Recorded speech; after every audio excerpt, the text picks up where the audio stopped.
Condolences to Badland. You the man.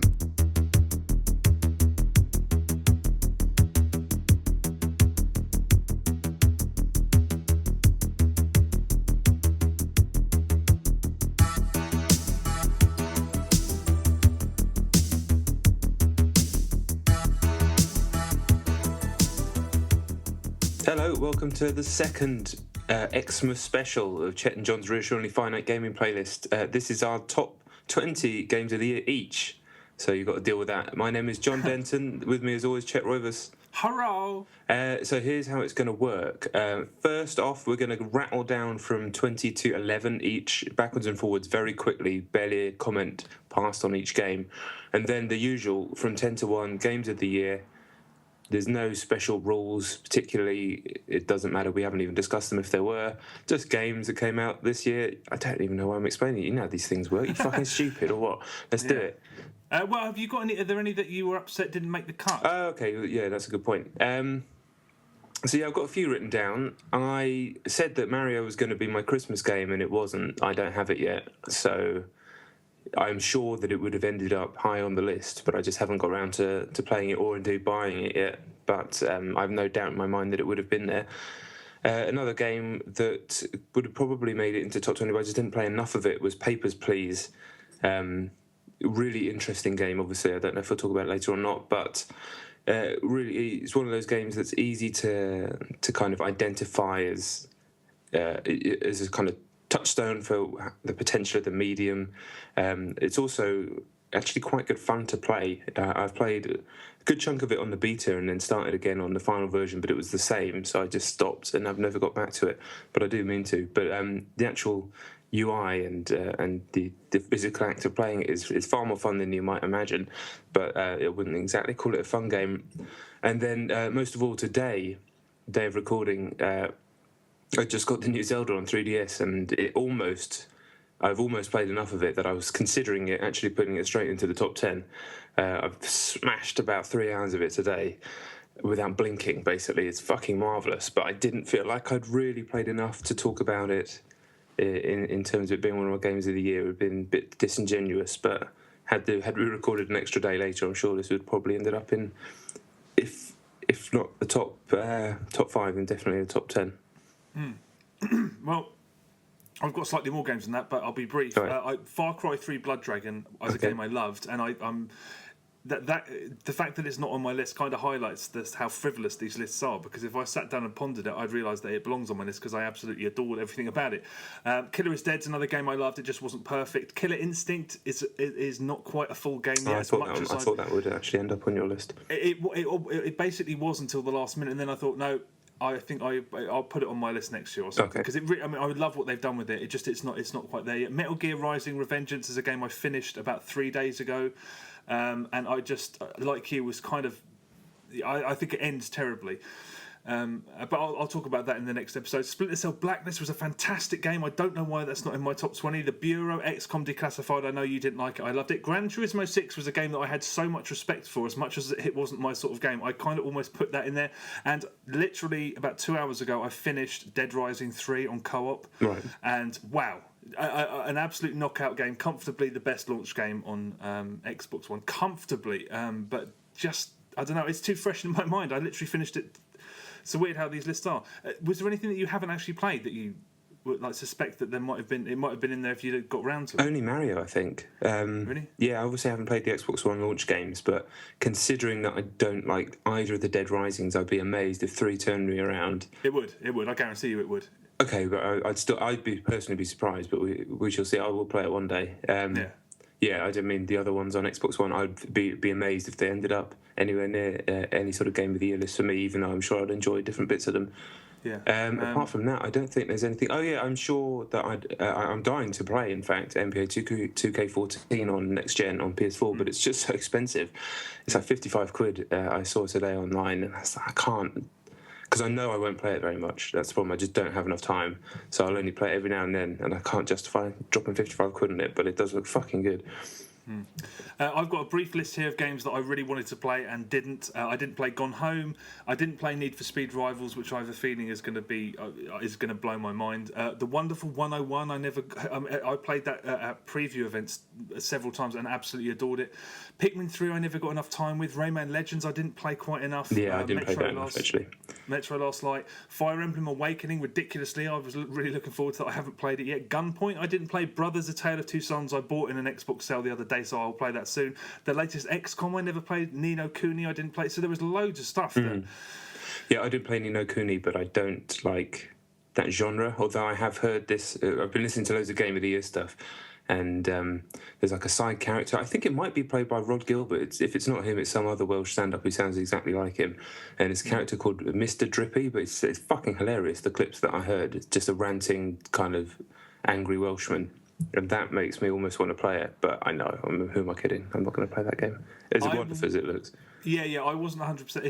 It's not aimed at me either, but I thought that looked like. I think I could have got into that quite comfortably. But yeah, anyway, that's the shit that's not going to be in this podcast. Yeah, weirdly, I think I played every single one of those games that you said then, so that's why I don't really have that list. Apart from Mario, I have almost played everything that I wanted to. Fair enough. To some degree, which is weird. Okay. Okay, well, should we start then? Yeah. Okay, my number 20 is Lego Marvel Superheroes. A game I thought was just terrific. It's slightly less humour than in Lego Batman 2 and Lego Lord of the Rings, and it's less accomplished technically, but I think that's because they're pushing the limits of the current generation of consoles more than anything else. Outrageously inventive and just of a very high quality throughout, with no filler at all. Just great, and for kids, brilliant. Okay, my number 20 is Pikmin 3, a game that I thoroughly enjoyed. Had that kind of classiness and smarts to it that the best Nintendo stuff does have. But it didn't quite finish it, and then went back to it and tried to.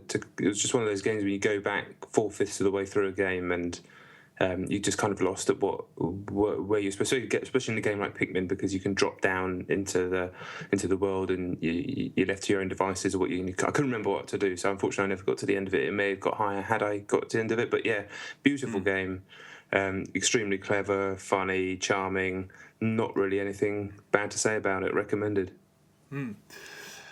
Yeah, I need to play that again, or more, I should say.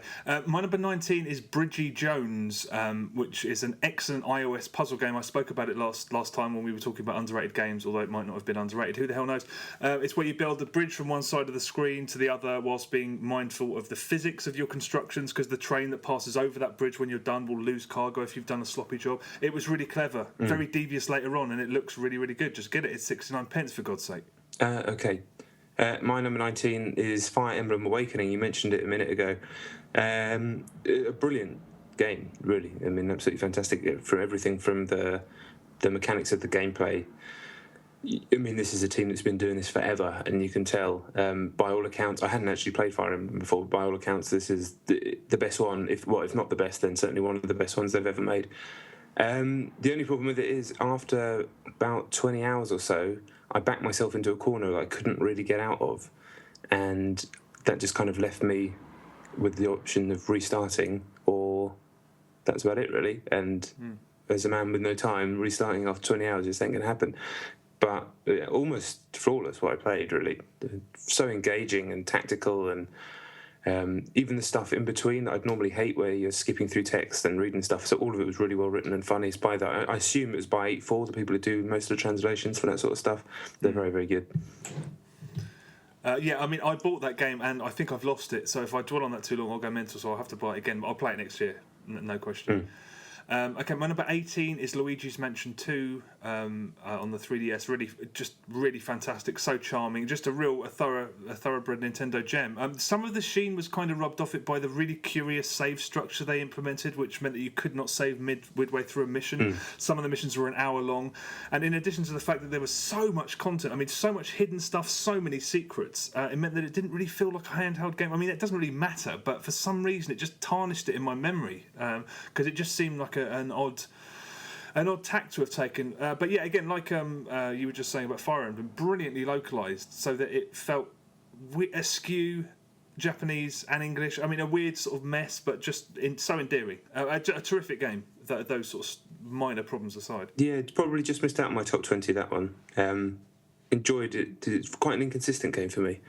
You reckon? It's just moments of genius. Or right, some of it's quite plodding. I found, and the constant going back to that annoying doctor guy, and I didn't like the music, but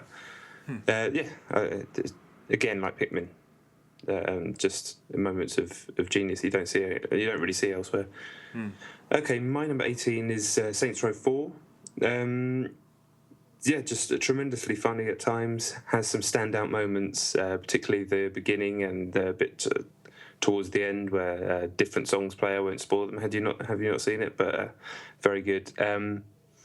Eventually, it got the open world was just kind of so sketchy that I couldn't really get involved in that sort of stuff. That it felt like it was constantly on the verge of about falling apart, so I concentrated on the missions. But yeah, I mean, a tremendous game, very, very funny, very enjoyable, doing what Crackdown had kind of started many years ago, in some ways better, in some ways not as good. Like the orb stuff is nowhere near as good as Crackdown's, but very good, obviously. Well, Saints Row 4 was my number 17. So, it was possibly the apex. No, of course it wasn't. Battlefield 4 was the apex of games coming out that felt like they were fucking just so far away from being ready to be sold. Yeah. I mean, it was really glitchy. Some of those awful save bugs. I mean, I was stopped from. I had to find a workaround to finish the fucking thing, and that. I mean, a cluster bang, but truly hilarious. Actual, really, really high quality jokes in it. The only problem is it didn't have the sense of pace that Saints Row 3 had. I thought that was basically a masterpiece that started fairly normally and went mental, which I wasn't expecting. Here it started mad and got progressively more and more mad, but I don't think it could quite outdo itself. Technically, it was fucked, obviously, but possibly the best superhero game ever made. Completely wild. I mean, if you missed out on old Saints Row, Batman Arkham City. You reckon? As a super, that's not technically a super. I suppose you have to call it. I know what you mean. Now I'm not going to be annoying. Yeah, I know what you mean. No, I suppose you have a point because he is a superhero, but I know what you mean. Yeah, no, completely. But in this, I mean, it's a completely wild game. If you've missed out on old Saints Row games and you're kind of zoning out, thinking that this isn't for you, it's Grand Theft Auto with every possible stabilizer removed from it. There's no seriousness. There's no reason why you can't fly around the world because you can. There's no reason you can't get a blowjob from a robot if you want. It's a really funny game. It's a shame it was so fucked, but a great laugh. Yeah, absolutely. Less of a laugh than my number 17, Tomb Raider. Very enjoyable, looks gorgeous, even on 360 where I played it. Very linear, kind of Uncharted-like action game.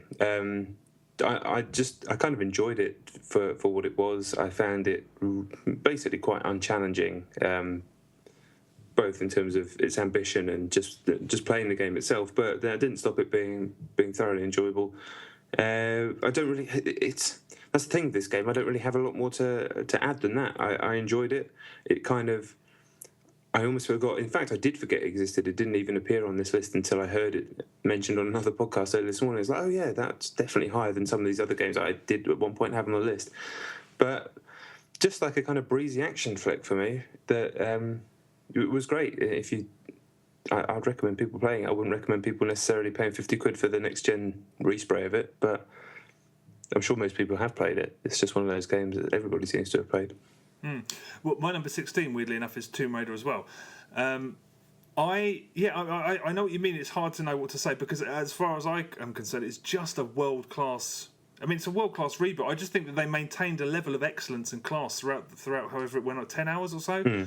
And I'm actually looking forward to the next gen upgrade as an excuse to play through it again because I really enjoyed it. I mean, Tomb Raider has already become Uncharted light in the last sort of 5-10 years, but this is certainly, I'd say, on a par with the first one. It's not touching the second one, but it's a different thing from the third one, more or less. But and also, I think it stands alongside Grand Theft Auto 5 as the pinnacle of what's currently possible, or what is possible on the now outdated hardware that we were on. Yeah, I agree with that. Did look staggering, and just the production values were great. I loved it. It's just, but yeah, it's everything about it was very good. Yeah, okay, yeah. Just kind of washed over me a little bit. I guess I probably wanted more depth, but if there had been more depth, then I probably would have given up on it. Actually, I was reviewing it, so I wouldn't have given up on it, but had I just been playing it as a punter. But that's the dichotomy of modern gaming, I guess. Another game that's you could argue that about is my number 16, which is Assassin's Creed 4 Black Flag. Now, it's amazing that any Assassin's Creed game's got anywhere near any list of mine having a checkered past with this series, but when this game is Black Flag, I love it. It would be in my top 10. Yeah, I've probably played about 11 hours now, so there's still a long way to go, but I felt like I played enough to be able to talk about it. When you're pirating and you're on your boat with your crew, everybody's talked about it before, and they're singing shanties, and a storm comes up. That stuff is amazing. The naval combat, I never played the naval combat in 3, so this was revelatory to me as well. When it's Assassin's Creed, though, I still don't. I hate the controls. I hate this. Like, I'm always falling off things, or like the guys glitching up a building or jumping the wrong way. The stealth. I mean, lots of missions where you have to follow people by hiding in bushes, but there's no crouch, so you're crouched in a bush. And then, I mean, it's stupid stuff that doesn't really matter in terms of the raw gameplay, but it just looks fucking stupid, so it saps me out of the world. Got a bush, there's a bush over a few yards away, and you have to stand up and walk between them because there's no crouch. It's a stealth game with no crouch, and that's always, that kind of singular thing has always summed up Assassin's Creed for me. But even that stuff is way better than it was before, but it doesn't matter because I just love being on the scene. It looks great on PS4. It really looks fucking great. Well, I may or may not talk about that in a bit more depth in a bit. Okay, my number 15 is Call of Juarez Gunslinger. A really tidy and really tight downloadable game, and one of the best arguments for that arcade format, that £10, 4-5 hour long, even more so than Blood Dragon, which this just pushed out of my top 20. I pretty much loved it. It's the kind of game that I kept seeing on my 360 dashboard, and every time I saw it, I was like, I've got to play that again. Not because, out of a sense of duty, because I really want to fucking play it again. So I will, in the coming weeks, play it again. I like the way it toyed with the cliche of the unreliable narrator, because the whole thing is being narrated by this old guy, and he occasionally forgets things. The guy he's talking to falls asleep, so he starts bullshitting, and the game shapes around it. And it culminates in the final level where the world's being built around you, right, and then removed and reshaped as the story changes. It's really cool. I mean, it's not exactly highbrow, but I mean, it's a really nice system. And it was like Assassin's Creed in that it takes all of these people from history. Like there's a level during in the aftermath of the Great Train Robbery. Butch Cassidy's in it, Jesse James is in it, and but it's really tight as a score attack shooter, regardless of all of that other stuff. And who knew? Because it's on the Chrome engine, and previous to this, the Chrome engine didn't think like it. I mean, much as I was the only person in the world who liked Call of Juarez, the Cartel. Yeah. It was not a tight game, and this really is. A smart way of doing duels as well, with the dual thumbsticks. Yeah. Hard how that's going to be bettered. I loved it anyway. That was actually a game I should have put that on my games that I wanted to play, because I do. I played the trial and really enjoyed it, and then actually completely forgot it existed until you just mentioned it then. But I do want to get around to that someday. I think it might have appeared in the Steam sale, in fact, so I might end up with it before long, hopefully. Cool. Right, my number 15 then is Beyond Two Souls, one of the most heavily slammed games of the year, and it actually appeared high up in my underrated games of the year. But I thought about it, and I thought about which games I liked. It's difficult to start putting things in order when you get this low down. It's almost, you can interchange a lot of these really. But I know when I was playing it, there were large sections of the game that I thoroughly was completely engrossed by and even slightly affected by. I wouldn't say anything hugely stayed with me, but I was emotionally engaged. And the story's a bit all over the place, and it is kind of pulpy rubbish for the most part. But when performances are very good and individual sections of writing are very good, then I think within this setting and in this kind of style that David Cage and now a lot of other people have adopted and had done before, I guess, I think it can be effective, and I don't know. It's annoying to even have to try and justify it, but I dug it, and nobody's ever accused of me of not being genuine with my opinions on that. So I don't even know why I feel like I feel defensive. because nobody's ever questioned me when I've said that I've liked it. But you do get the impression sometimes that people who slate it look at people who like it and think that they're lying. But I'm not. I did like it a lot. I liked it rather a lot too. It's not on my list, but I did enjoy it quite a bit. It's a shame that game basically got buried, because I do think there is an audience for it. My number 14 is a game we'll probably talk about in a bit more depth in a while. My number 14 is Bioshock Infinite. Okay. I didn't expect it to be this low down the list, but this is what happened. A lot of people have been saying on Twitter over the last few weeks, "Oh God, it's one of the best years ever," and I didn't think it was. I mean, I thought it was 2012. I remember this could have been a list of top 40. But once I started really putting things together, it's on a par. But I adored Bioshock Infinite. I love the combat. Some people who love the game seem to hate the combat, and I didn't. Going back to play it with the Burial at Sea DLC reminded me of how invigorating I find those systems. I mean, all that stuff about you can't interact with anything. I never found that to be a problem because I can't remember the last time something was so deliberately constructed to feel like a dream. And those problems. I mean, we'll talk about some of the other fuckery later, I'm sure. But a tremendous game. I'm looking at this list. I'm amazed that it's at number 14. But hey ho, I adored it. Yeah. We probably maybe we'll talk about that later. My number 14 is One Finger Death Punch on Xbox Live, indie games, and hopefully on PC somewhere by now. The brilliant game from Silver Dollar Games where the stick man beats up people who come from his left and right. It's a 2-button game, and you said it best. The amount of mileage they get out of those systems is unbelievable. It's amazingly playable, tremendously kinetic, and actually exciting. It feels like almost somewhere like you're playing a rhythm game, but I don't know. I guess this is the game that 9-year-old me would have made, would have dreamed about making. 9-year-old me, with his fucking karate gi on. And I just don't really know how they made it that good, but it's a game where its systems just work perfectly. It's incredibly fast and enjoyable and Moorish. There's a ton of content, and it costs 69p. And if you still haven't got it, and you have the capability of getting it, and you listen to this podcast, it's 69p. It's 69p. How much did you just spend at Christmas? It's 69p. Yeah, true that. Well, I mean, I will speak about that in a bit. Right. A hell of a game. My number 13 is State of Decay on the Xbox 360. Not a horror game, but one of the best suspense games I think I've ever played. I mean, games don't really do suspense brilliantly. They're very hard to come by. But this just did it with absolute. I mean, and it came out. It was so many unexpected things happening in it. I mean, it's Grand Theft Auto in the Walking Dead land with a load of resource management, with you keeping house and making sure everyone's fed, well trained, and sane, and going out on little excursions.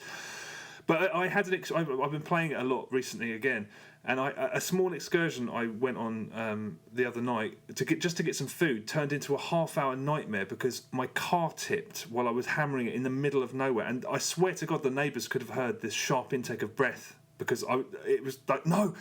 Oh, it was games can't do that because that doesn't happen all the time. If it did it all the time, it wouldn't. That's why this game's brilliant because it throws unexpected things at you. And I was running in the night time with no stamina, just finding no food, no cars, no pit stops, and it ended with the sun coming up and a horde of zombies chasing me down the road as I was just about to reach a car and then munching me in the middle of the street. And that took half an hour, and it was just the most brilliantly tense gaming experience I've had in fucking ages. State of Decay, it's on sale now. I don't know if that was a flash sale, but it was on sale for like £6 or something yesterday. If it's even close to that price, just pick it up. It's really wonderful. It's probably 21, 22 on my list. I'd say it was on my list, written down at some points. I definitely agree with everything you said, and it's definitely appeared multiple times already on the Steam sale this Christmas for I think it was like $5.99, something like that. I forgot it was on PC as well. Yeah, I think apparently it's still quite sketchy, but it looks a bit nicer. But it's one of those games that you can forgive its sketchiness because it never really breaks. It's just fun. Yeah, it is. Yeah, never before have technical shortcomings been so easy to forgive. Yeah, a very, very cool game. All about systems. I love games with great systems. My number 13 is a game with barely any systems. It's Gone Home. A game I had been looking forward to massively ever since I heard it first announced by the guys who did Minerva's Den for Bioshock 2 and went off to form their own studio in Portland. And it's a wonderful story, very kind of low key human interest story told in a first person exploration game, where you find the equivalent of audio logs, basically exploring you come home from college and your parents have moved house, and they're not there, so you're going back to a house that wasn't your family home, I believe. I think that's right. I don't know. Yeah, shows maybe it didn't affect me as much as I thought. Anyway, what unfurls is a very well told, well written, and very human story.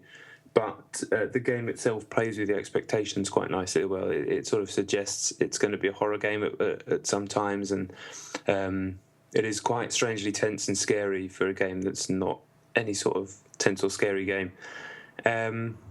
It's one of those games. I talked about the price at the time. It's been $5.99 multiple times in the Steam sale. I wouldn't be surprised if it appeared at that price one more time. At that price, it's a must-have for anybody with interest in narrative in games. It's a must-have because it's such a well choreographed and skillfully delivered game. But at the original price of close to £15, I just thought it was a bit steep. Although I didn't mind paying that amount myself, but yeah, because it's short, and I'm not too sure if you'd replay it. But all those types of conversations are a bit ugly anyway when you're talking about what is essentially a piece of art.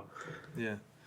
Well, I will. I didn't really look into it enough because there was sort of those reservations about the price. But I'll check it out in the new year because there is a Mac version, I'm told. So yeah, there is. Yeah. I do have to play that at some point ASAP. My number 12 is Hotline Miami on the PlayStation 3 and PlayStation Vita. This is cheating, really, because it came out in 2012. Yeah. But the PS3 and Vita ports came out this year, and that's when I first played it. So I think that's fair. Yeah. It's a game that I kind of had taken for granted. I had people telling me I'd love it for months, and I do love it. It's just there's something just I don't know why that's a bad thing, but I don't know. I love how singular it is. It's a game about lightning-paced experimentation, and you're almost dared to do amazing things by the game. And the story was engaging. It's a really incredible achievement, and the console port is outstanding. Admittedly, I haven't played the PC version, but the speed that you can play it, they've nailed it as far as I can tell.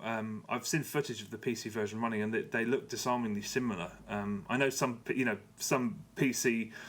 Hardcore PC gamers would sort of swear that there's things that you can't do on the console versions, but and that may be true. But for me, it was just, it's an absolute knockout of a game. I mean, really is. It's something that I end up taking for granted. I haven't finished it yet because I'm taking it in small little chunks and loving it that way.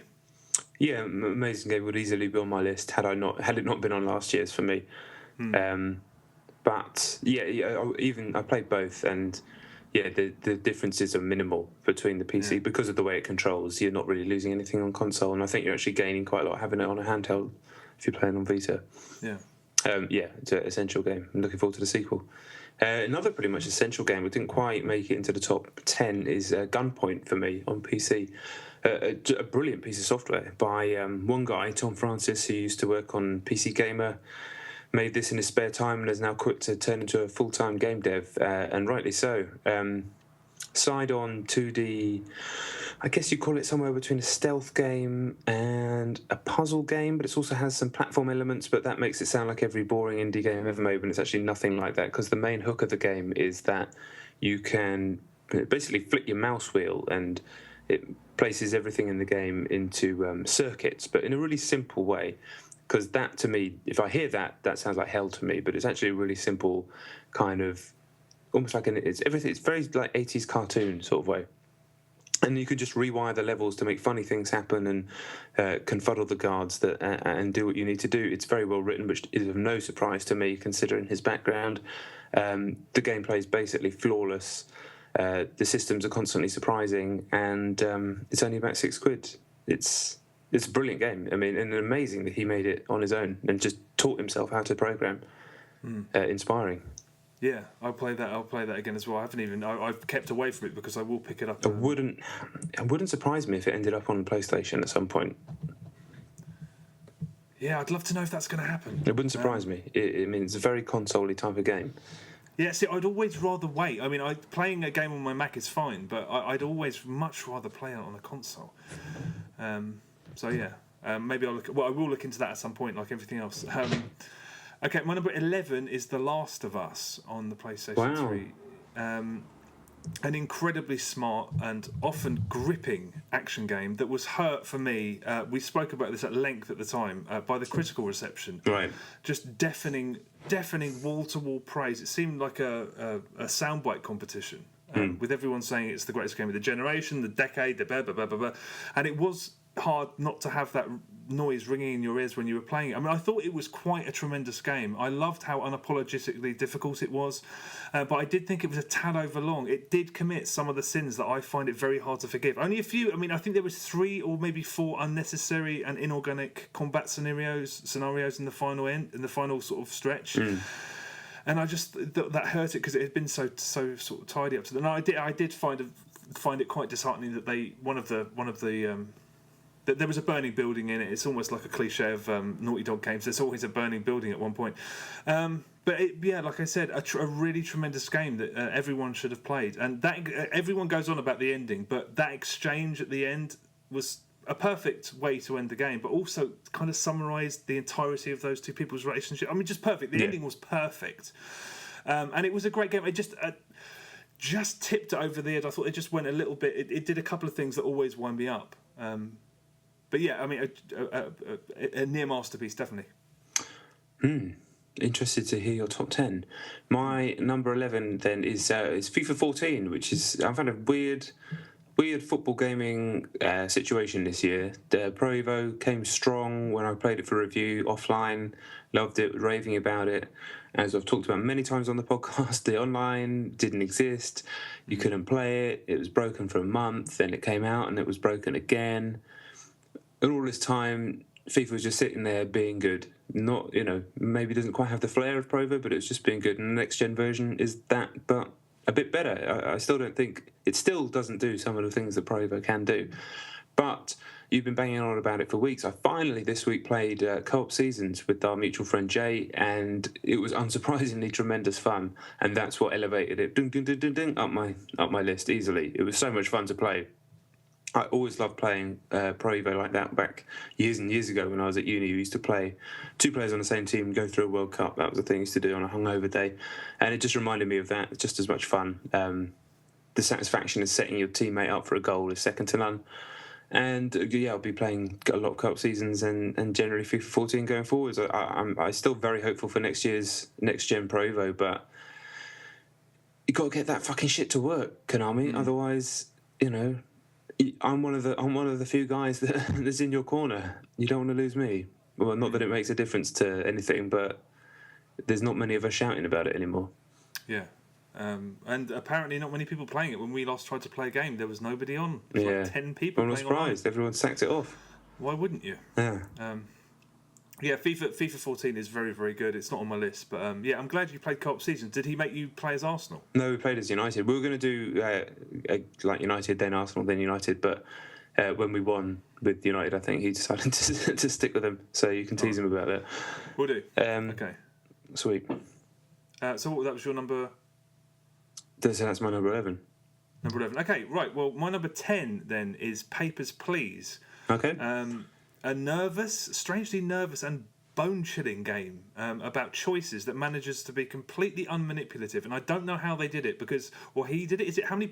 Was this made by one person? I'm 96% sure it's just one person.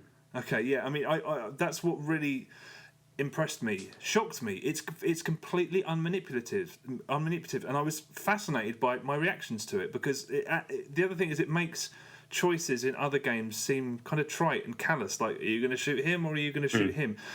This, as I said when I spoke about it, I felt steadfast allegiance to a few names. No, they weren't even names because you're there working in this booth and you have to decide whether you're going to fuck people over in order to support your family or you're going to help out people who are trying to pass this military checkpoint.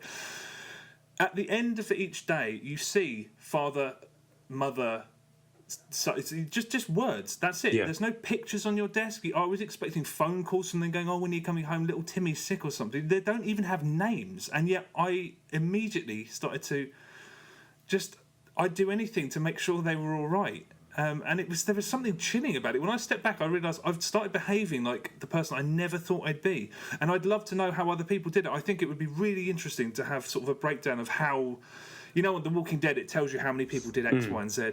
I'd love to see that. And it was, there was something chilling about it. It's so effective, just aesthetically. It was retro, and it was set, you know, in the sort of...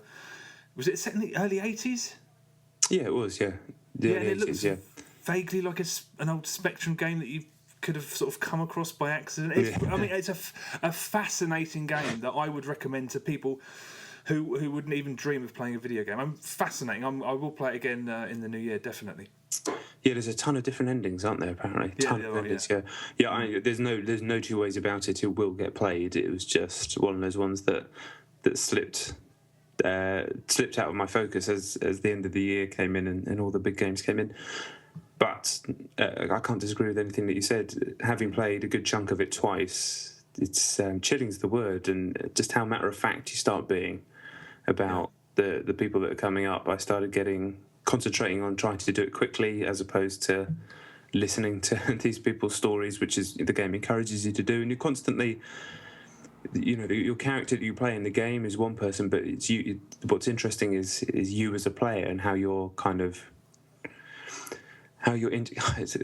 it's not the right choice of words. How you're interacting with your character in the game, if that makes any sense. Your character in the game is nothing. It's just some icons that you move around with the mouse. But you know, he has his own role. Obviously, he has his own family or whatever, like you said. And I'm constantly questioning his motives, even though they're my motives. That's something that you can't do in other mediums, and that's part of what makes the game so fascinating, as well as the subject matter, which is obviously very unusual for, you know, a medium that's normally just about shooting things in the face.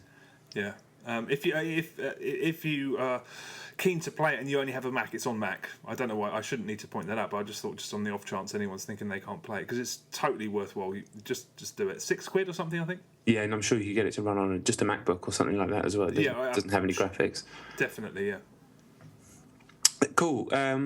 Another interesting game then is my number 10. It is the aforementioned Brothers: A Tale of Two Sons, which the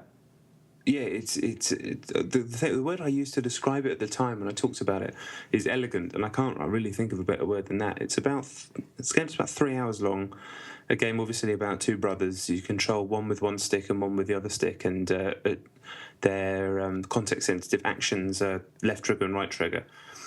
And what starts off as this kind of bright and breezy romp, I guess you'd call it, through a kind of fictional Nordic town. I mean, the story is that you have to go and find a cure for your ill father, your dying father, which is obviously a reasonably dark plot anyway. But yeah, it's, you know, you're just going through this kind of whimsical place with funny characters doing their thing, and it's nice and bright.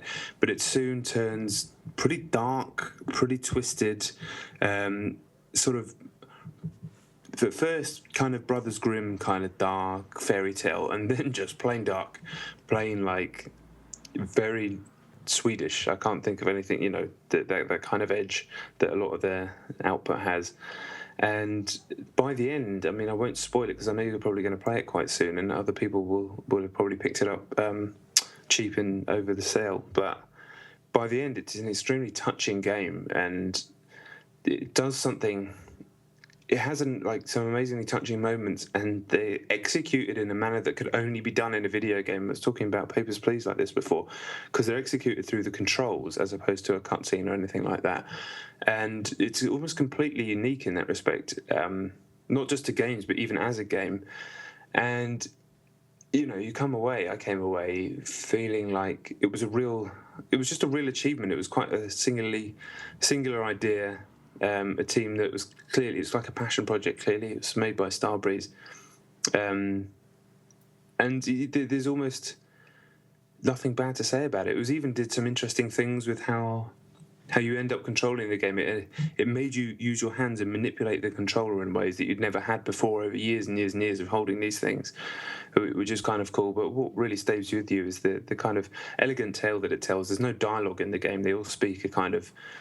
It's like Simlish, but it sounds Swedish. It sounds like what Swedish sounds to me. When the times I've been to Sweden, people are talking Swedish. I can't understand what they're saying, but it sounds like that. But you know, it's not actual words.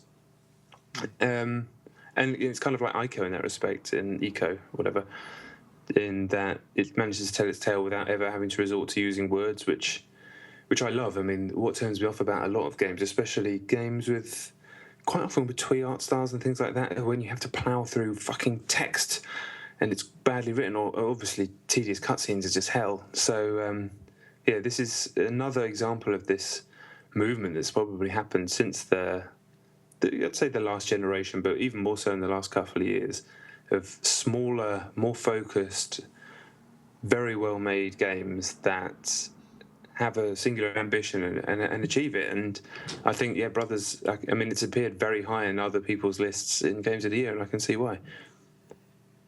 Yeah, it's a funny one, Brothers, because it passed me by at the time, and I saw a couple of reviews that were sort of slightly lukewarm. And it's only in the aftermath of the release, when sort of the public's got to play it, that you've started to hear all of these really, really, at least as far. I mean, I may have missed some of the really praiseworthy reviews, but it kind of passed me by. So I can't wait to start it, especially knowing that it's not like a marathon; it's 3 or 4 hours long. Yeah, that's it.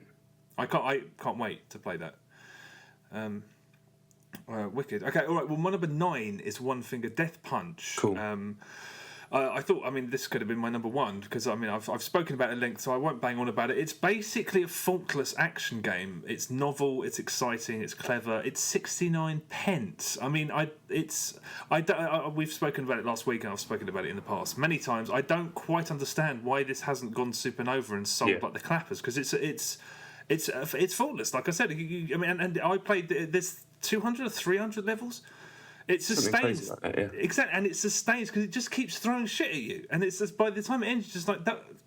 I couldn't fault it anyway. Silver Dollar have gone silent, basically. I don't know what's next from them. They haven't released a game in a couple of months, or maybe a month and a bit.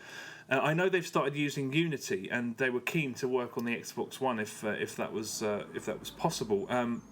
So I can't wait to see what they do next, but they're going to have to go some way to try and top this. I mean, I didn't realise how much I'd love to see a sequel, because I'd love to see what else they can do with that concept, how they can build on it and whatnot. But it's a really, really, really tremendous game. One Finger Death Punch, I loved it. Yeah, it talks about it already. Marvellous. Yeah. What more can you say? Exactly. What more can you say? Okay, my number 9 then, a game that I played very recently is Guacamelee. Comfortably in the top 10 of the year. Finished it. This ended up being my Christmas game. I think I finished it on Christmas Eve. And it's just like a triumph of design and meticulous control. That's something that I realised afterwards, that I was so into the game that I didn't realise how amazing the controls were.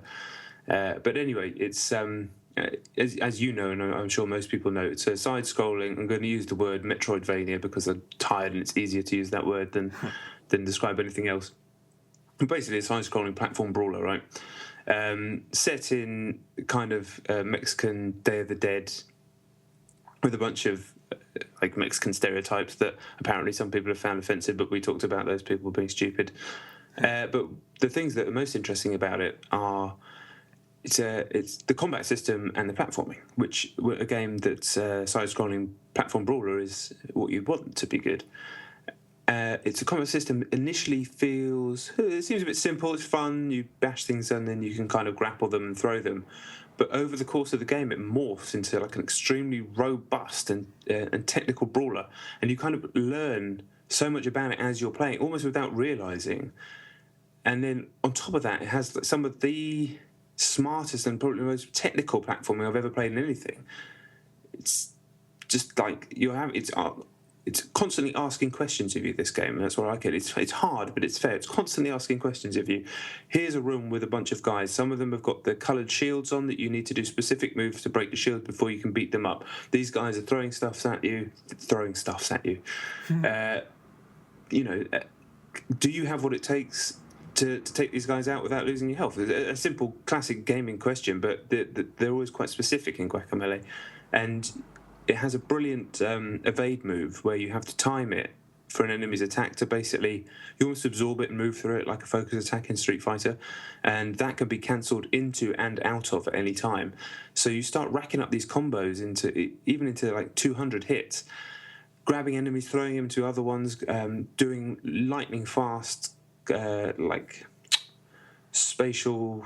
What's the like almost crowd control, lightning fast crowd control, while parrying everything, and then this ramps up to the last three bosses. Well, last two bosses, I should say, and the last boss has two forms. But the third to last boss, or second to last, a luchador that you fight, a guy who's basically a rip on King from Tekken. That's a brilliant fight. It's so hard. It took me about a solid hour, I think, at least. I must have restarted so many times. But it was one of those brilliant boss fights that it wasn't about learning attack patterns so much. It was more just about, here's a straight fight, and it's incredibly difficult, but you know from the first time you do it, you know how to win. It's just a case of being good enough to do it. And the beautiful thing about it, and what proves that is the case, is when I did do it, I did it without taking a hit, after getting smashed in 2 or 3 hits instantly, over and over and over and over and over again. Brilliant stuff. And then, yeah, like I said about the platforming, genuinely very hard stuff where you're jumping into portals, working out stuff where you jump into one portal, fall out of another portal to make sure you're going in the right direction, stuff where you have to hit the parry button as you're jumping to kind of parry through some spikes, land, doing wall jumps off things, using other moves where you can do a triple jump off a double jump. The design is just flawless. You know, I've played a few platform games this year which have been randomly generated. Like I played a lot of Spelunky this year, and I've actually started playing a bit of Rogue Legacy, which I hadn't played anywhere near enough about to talk about.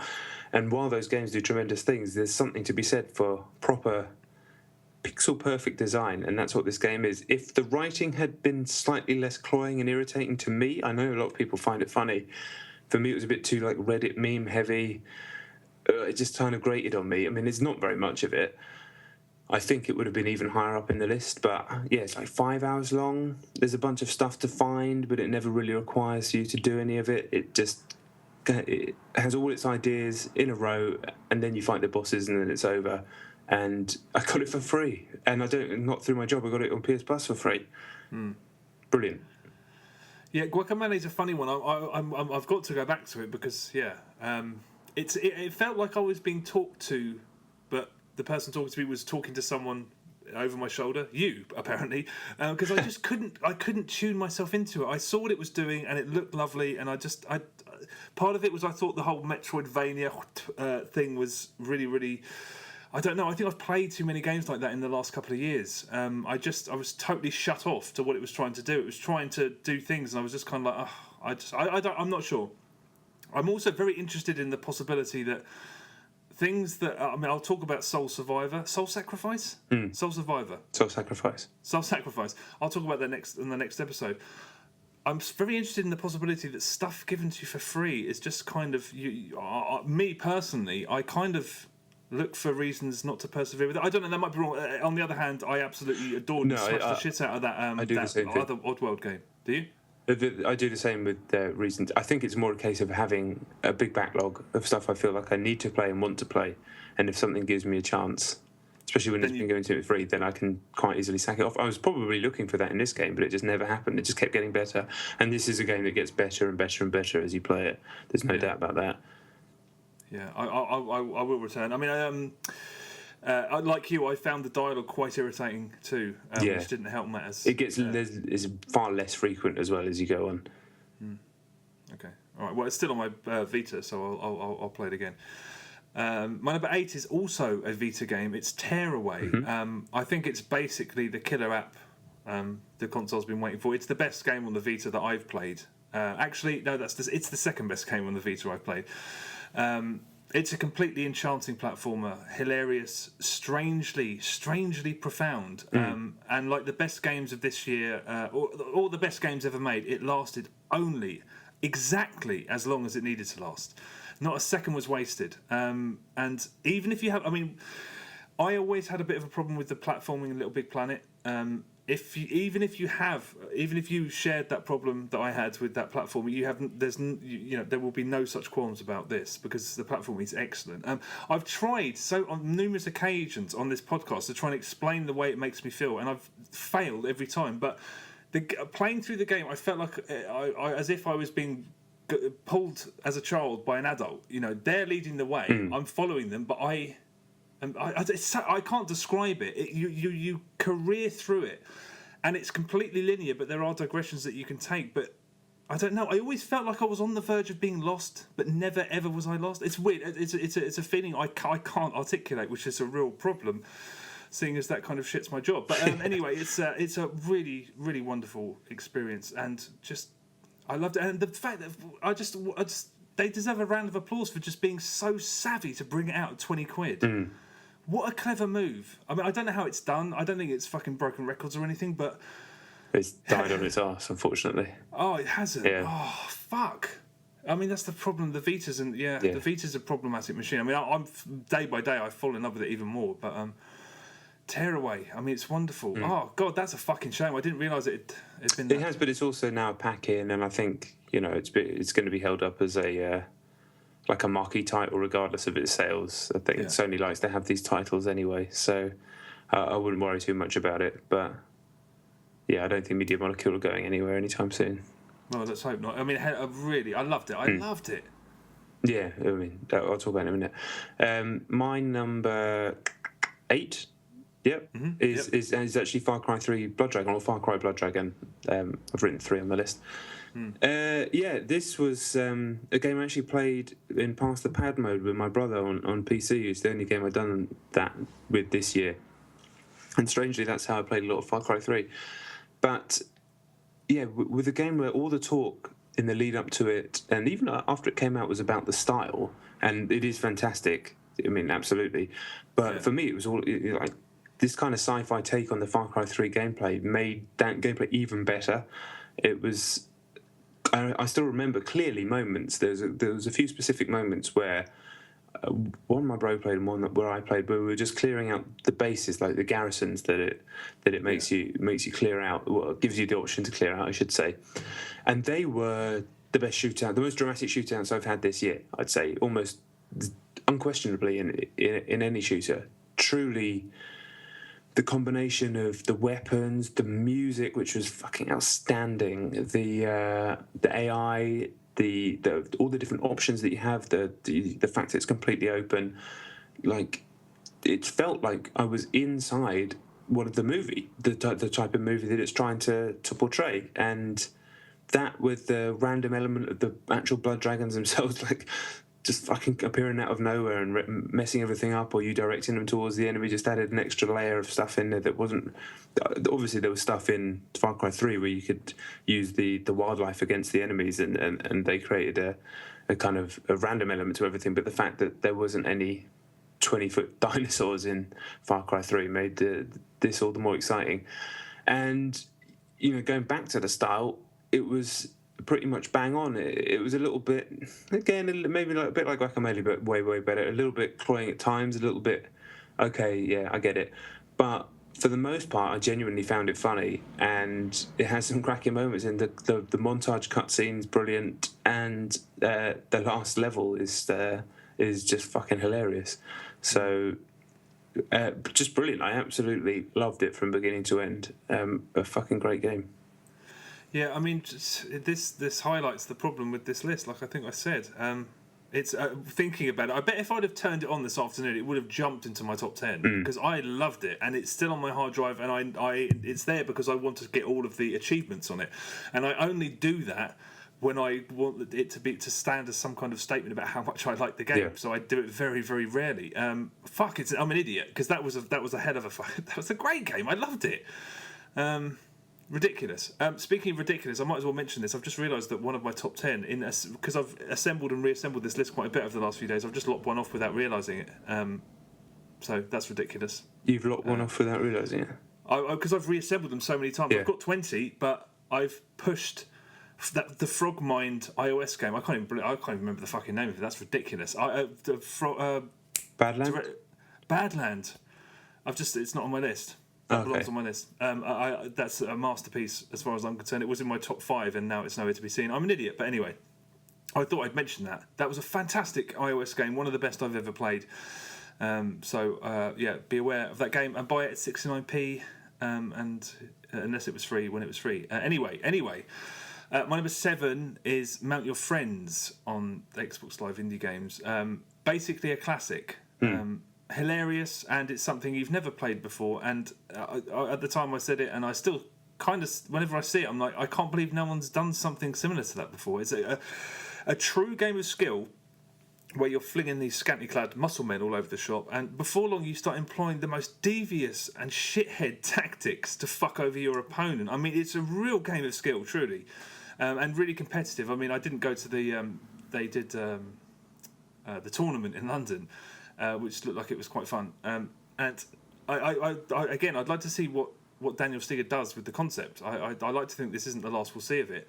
But as it is, just as the game that you can buy now for 69p, it's fun. There's loads of modes, loads of content. And as a party game, for as many, it accommodates, I think, up to eight people, potentially more than that, is unbeatable. Unbeatable. What a laugh you will have if you've never played this. There's 8 of you having drinks and you buy Mount Your Friends. You will have a fucking riot. An instant classic. Yeah, narrowly missed my list as well. But yeah, just tremendous, and seemed like it had a good year, more so than what Molten Finger Death Punch is my perception of it anyway. Yeah, mysteriously. Although you can't argue with Mate Your Friends. I mean, as soon as I saw it, I went straight on the internet, and already people were talking about it. It was like, because as well as being funny to look at and a laugh, it's just mechanically pretty much perfect. Also, great, just a fucking classic. Yeah, no doubt. All right, my number 7 then is actually Tearaway as well. It's one of the most joyous games I've ever played. Just from beginning to end, ludicrously creative and just heartwarming, funny, kind of daft. I don't really have much more to add to it than what you said. I like the fact you described it as a kid being pulled along by an adult. I can imagine the kid, like looking around with wonder, because it is a game that kind of fills your heart with wonder. Yeah. It does stuff, constantly throwing clever ideas about the console that it's on. You can imagine if you gave them a completely different console, they'd have come up with a completely different game that was just as good as this, that would have done a load of different stuff by what that console could do.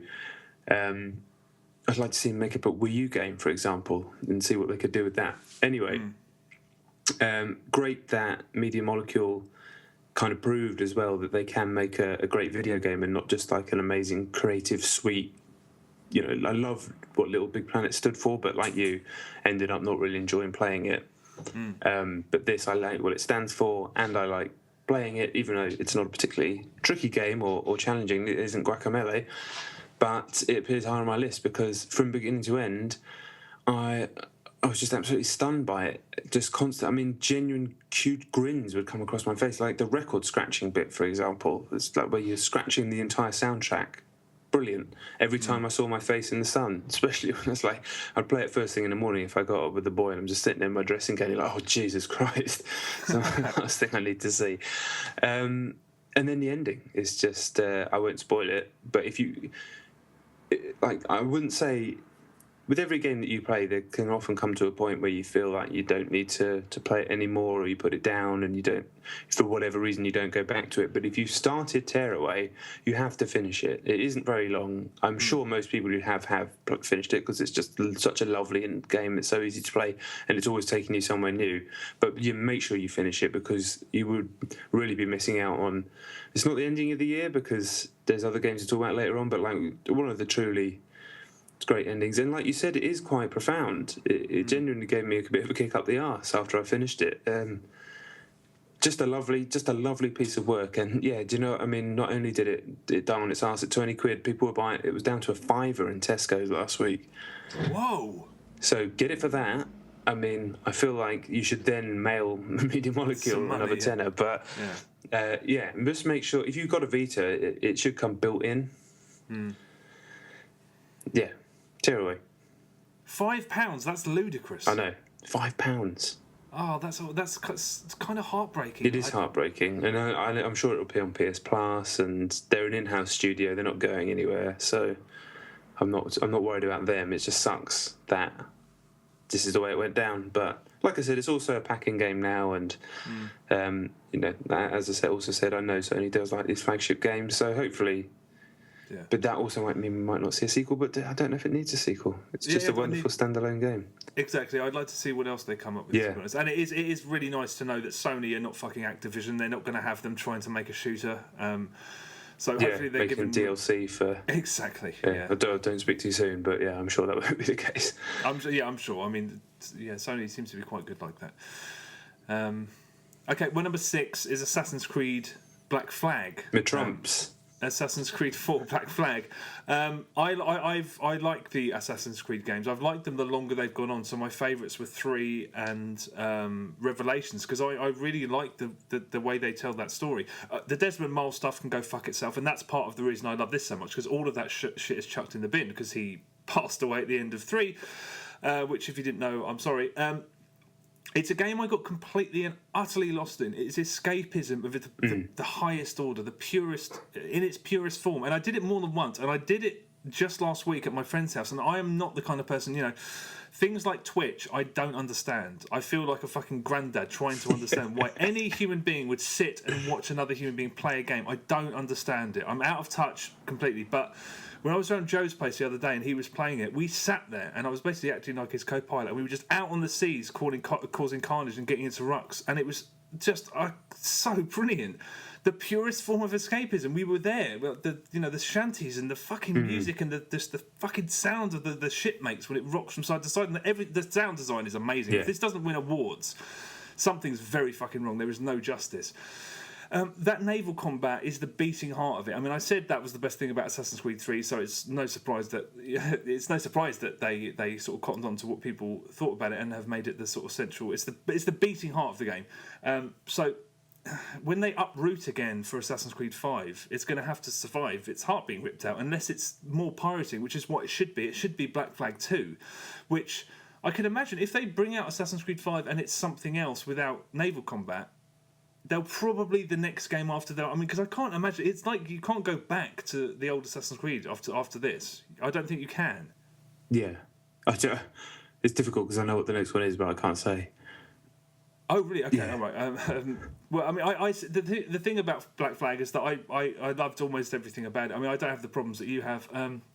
Needless to say, and I didn't even have the issues that some people seem to have had with the stealth. I kind of liked how full on those bits were. They were really like they put you in a large area, and you'd have to get from A to B whilst not being spotted. And I genuinely found those quite tense and well designed. The part your pathway through them was always clear, but there was a lot of risk. So I mean, I thought it was masterpiece. No, but I mean just. It's how could you make a better pirate game than that? They smashed it. The only people who could make a better pirate game than that was Rockstar, and it would take them 6 years. Yeah, true that. But I like I said, I'm absolutely loving it. And when I was slating the stealth before, it was more just the stupidity of not being able to crouch. The actual sections where you've had to creep through have been quite enjoyable, and the fact that I do like the fact that in this one, if you do fuck it up, you can just you can just smash everyone up. It doesn't fail you out. Certainly in the bits I've played, which is good. And yeah, I like the characters in the story much more than I have done. Although the eyes look really weird. They're like, I don't know if it's the same on the 360 version, but on the PS4 version, they're terrifying. These like really bright white eyes that you can see from miles away. The character models do look a bit bizarre, but I mean that's not even a criticism. I just said it. Like you say, when you're on the open sea. What I love about video games, and I've always loved about video games since I was tiny, my first memories of video games was that this is something where I could go somewhere else, right? I could be transported to somewhere, whether it be real or whether it be completely imaginary, and I love that about video games. I don't need that from every game that I play, but when a game is capable of doing that for me, I've never been a pirate on the open seas. I've tried to play some games like that before that don't capture what this game captures or anywhere close. This is me being taken somewhere genuinely new for me for the first time, and it's done brilliantly. And just being that, just when you get back on your ship, everybody's talked about it before, and everybody cheers, and then you just, your quartermaster's yelling out stuff that I have no idea what he's saying, but the crew seem to know what it means, and then a storm. I mean. That's what video games are. That's what people who don't play video games could never understand. When they see you play one for 3 minutes, or they watch footage of someone playing Call of Duty, they can never understand what that feels like. You sit there watching crap TV, and I'm guilty of it more than anybody. I've watched 1 million hours of crap TV in my life, but people who don't play video games can never know what that feels like when in an evening when when you've got nothing else to do and you're tired from work or whatever. That's what it is. That's fucking video games, man. I'm saying I wish I'd played another 10 hours and it'd probably be my top 10 because there's been moments with the fucking good headphones on as well, listening to that. I genuinely, exactly like you, I felt I was there, and that's pretty special. Yeah, I mean, I loved it. I played it before launch, quite a few weeks before it actually came out, and I remember how excited I was. I was like, "Fuck, this is legitimately excellent in almost every department." I haven't played it since then, but I'm waiting for the right time. And you haven't tried multiplayer, have you? No, still not. That's the icing on the cake. It's brilliant. The multiplayer is absolutely brilliant. Yeah, I will do. It's still in my PS4 right now, sitting next to me. So, yeah, and I played someone remote play this morning. In fact, about 90 minutes, I'd say I played this morning while my little fellow was just pissing about, and it works great because it doesn't really require. You don't really use L1 and R1 very much in this game. You use them, but not. You use them to like pull your telescope out, and there's not like important stuff. So you can just play on remote play fine. So yeah, I was just sailing the high seas on my Vita, which is insane. Well, maybe I'll get the PS4 version and we can do some multi. Yeah, you should definitely do that. Although it probably costs about $100, like all PS4 games. Yeah. Right, in fact, a PS4 game that doesn't cost $100 is my number 6. It's Resogun, which further play over the Christmas period cemented how much I love it. I love Resogun. It's as simple as that. It's stunning to look at. I love the voxels, the particles that fall apart when you shoot everything. It just looks great, 1080p, 60 frames, whatever. But what I really love about it is, it's such a deep game for what is essentially a quite simple twin-stick shooter, on its surface at least. It has a lot of clever systems that layer on top of each other, and most of them are tied into, first of all, how to get through the game, and then how to keep your multiplier up. And it kind of acts as two games in one. It is a straight shooter with bosses and levels and trophies for beating the levels, and then stuff like trophies for saving all the humans in the level. But if you want to get the high scores, you have to play it in a very... a specific way is probably the wrong word, but you need to know how all the scoring systems layer on top of each other in order to start getting high scores. And that's the case for every game that there's a high score game, really, and certainly I'm sure it's the case for games in this genre that I haven't played, the Japanese shooters that I don't really play. But this one just grabbed me in a way that probably no game in this genre has ever really grabbed me before, and I have been grabbed by games like this, Geometry Wars, other ones, but there's something about this that, I don't know, I just absolutely love it. And then I ramped up to veteran difficulty after playing a lot of experience, and that feels like that's where the real Resogun begins, almost, on veteran difficulty. Experimenting with the different ships, realising how important the overdrive move is to getting the high scores. Like, you can rack up millions of points on one overdrive if you know exactly when to use it. And I constantly feel like I'm learning as I'm getting better, and that's a sign of a great game. For me, it's easily, it's not hard, it's easily the best PS4 exclusive at the moment. An amazing freebie. I know I'll be playing it for a long time because I feel that I've still got a long way to go with that game. What I'm going to do is I'm going to look at some footage of somebody of a high standard playing Resogun and then go back into it, because it's a game. It's very interesting, I suppose. What do you think about the fact that, as somebody who doesn't warm to shooters very much, that you love it? Well, it's an interesting question. I can't know what an alternate version of me would think, obviously, but it's not that I don't warm to shooters. I don't know. I always found those games that you love a bit too hard, and they never... I don't know, what's the best way to describe it? I've never had a problem with the games, but when I know how good you are, the only other person I know in real life who plays them is you. And I've seen you play like Ikaruga and see how good you are at it, and then I see where I am when I try and play it. And I think to get to there, I think at the time I just thought I don't have the skill to do that. Now I think it's more a case of it would take a tremendous amount of effort for me to get there, and I still might not have the skill.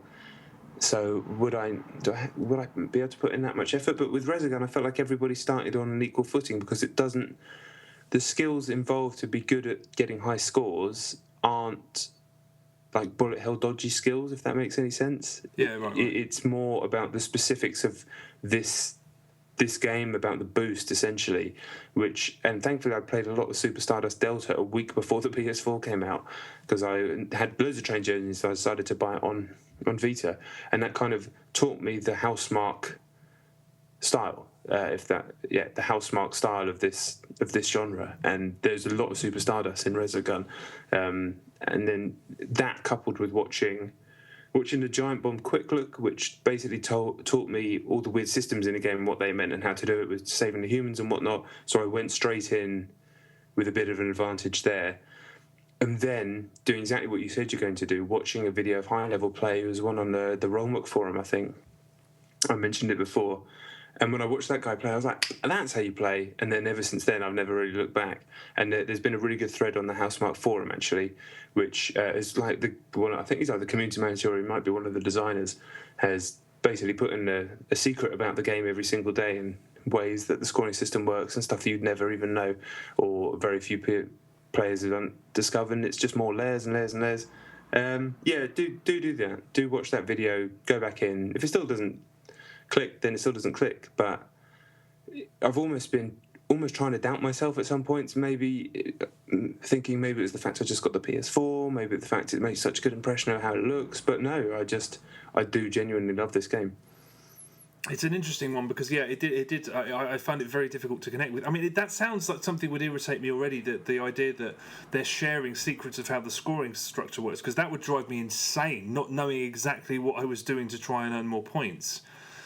I don't like the idea of that being a puzzle to solve. But isn't that the case with all those games, that the more that you play them, the more you realise exactly when you want to be chaining things and whatnot? I suppose you do figure that out, but you normally... I mean, cave shooters, I feel like I understand after one playthrough. Right. I have played shooters, they're never cave shooters, but that whole thing of like someone could smash your high score accidentally, that troubles me as somebody who plays a lot of shooters. Happen. Yeah, so it's really, really tiny. These are small things where you're trying to get from you're already at the high levels and you're trying to get those extra inches. You know, like they're saying. What's the saying that they say with like Olympic training? It's all about the inches or centimeters or something like that. I don't know why I said that, but. Yeah, no, it's not like fucking Mr. Guy is Mr. Guy. Fucking hell, what's wrong with me? I've lost the plot. It's not like some guy who's played the game 3 times is going to be, I beat your score. There's no chance. It's not going to happen. The basics of getting a high score are pretty solid. Sort of keep your multiplier easy. But yeah, there are secrets of ways, tiny little ways that you can improve that. But... stuff that I found it really appealing. I was like, oh, no way, that's such a cool idea. Like this stuff, like you can stack the humans near the gate, and it's risky because they might get snatched by the monsters. And if you get them through in quick succession, you get quite a big score boost from doing that. But the difficulty in doing that is so hard that you risk it, and you might fuck up your multiplier doing it. But, you know, you're not even going to get to the point where you could even try something like that without having already laid down a very good score. All right. Okay, well, I do need to return to it. Again, I'm curious about whether it has something to do with the fact that I got given it for nothing, which is interesting. I will play it again. It's better than fucking Knack, though, isn't it? Well, what isn't? I'm just thinking that that's a very good point. No, I'm just thinking. Another problem is that I haven't really got anyone, because I don't really. I know you and I know our friend Jay. I know, and Dave and a few people who have PlayStation 4, but. Not enough. You know, the people I really want to give the finger to by getting an absurdly high score aren't on PS4. So maybe that's the problem. So I don't know. I will play it because I do want to understand what the fuss is about. Because loads of people I've seen on Twitter just going fucking mental about it. So I've got to try and understand what it is at the very least. Okay, my number 5 is 2 games. I decided to smush them together. My number 5s are The Useful Dead and Bleed. Was Bleed this year, was it? I've cheated again. Bleed came out on Boxing Day last year. No, that's fair. But the PC version came out this year, so I'm using Boxing Day's fair. Yeah, okay. Well, they're both made by a guy called Ian Campbell, who works under the title Boot Disc Revolution. I spoke about The Useful Dead last week, or whenever it was, the underrated games. It's a genius puzzle platformer that lasts for 1 hour and doesn't waste a single second, and basically costs peanuts. It's 69p. Buy it. It's a work of genius. And then there is Bleed. Bleed is a game that I thought was probably going to be my number one. The fact that it isn't just shows we've had quite a good year. But it's a shooter. It's a scrolling shooter that was inspired by things like Beautiful Joe and Gunstar Heroes and Ikaruga, and it lives up to those comparisons. You can complete it in an hour, like you can The Useful Dead, and it's non-stop ideas. But in addition to that, it is a whip-taught action game. Great gunplay. I mean, that's what seals it for me, because it's an absolutely faultless shooter, and it's very much like a game I'll talk about in a little bit. It gives you a load of tools, and you create your own magic. You make your own spectacle, and that excites me more than anything. Action games where you can basically, almost like a film director, make your own. Yeah, spectacle. That impresses me. That excites me more than anything else. What's more, when you finish the game, and there's replay value galore because it's just such a joy. It's non-stop ideas for an hour, and then it's out of your life. Hard mode, it changes it up so that you can charge your health by dodging attacks and damaging enemies, and that's the only way to live. And it's a completely different game, and that's as much of a joy as it is on the normal difficulty. I love Bleed so goddamn much. There is a co-op mode that got patched in recently. It's not perfect because you basically have to be on the screen at the same time, and if one of you runs off, you can run off and jump through the whole level without seeing where you're going, etc. It's a tokenistic addition that didn't need to be there, but it's nice that it's there, and I have played a bit on co-op with my girlfriend, and we had fun, but it's not exactly perfect, and that's not the optimum way to play it.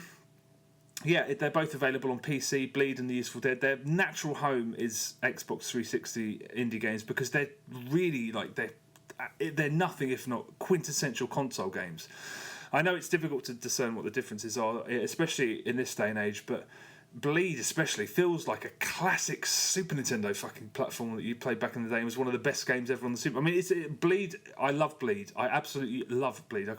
When hopefully Ian Campbell churns out the indie game of 2014 and everyone's scrambling to label the guy a genius, get in the fucking queue because he's my boy. I think he a supremely talented guy, and I love those two games so much.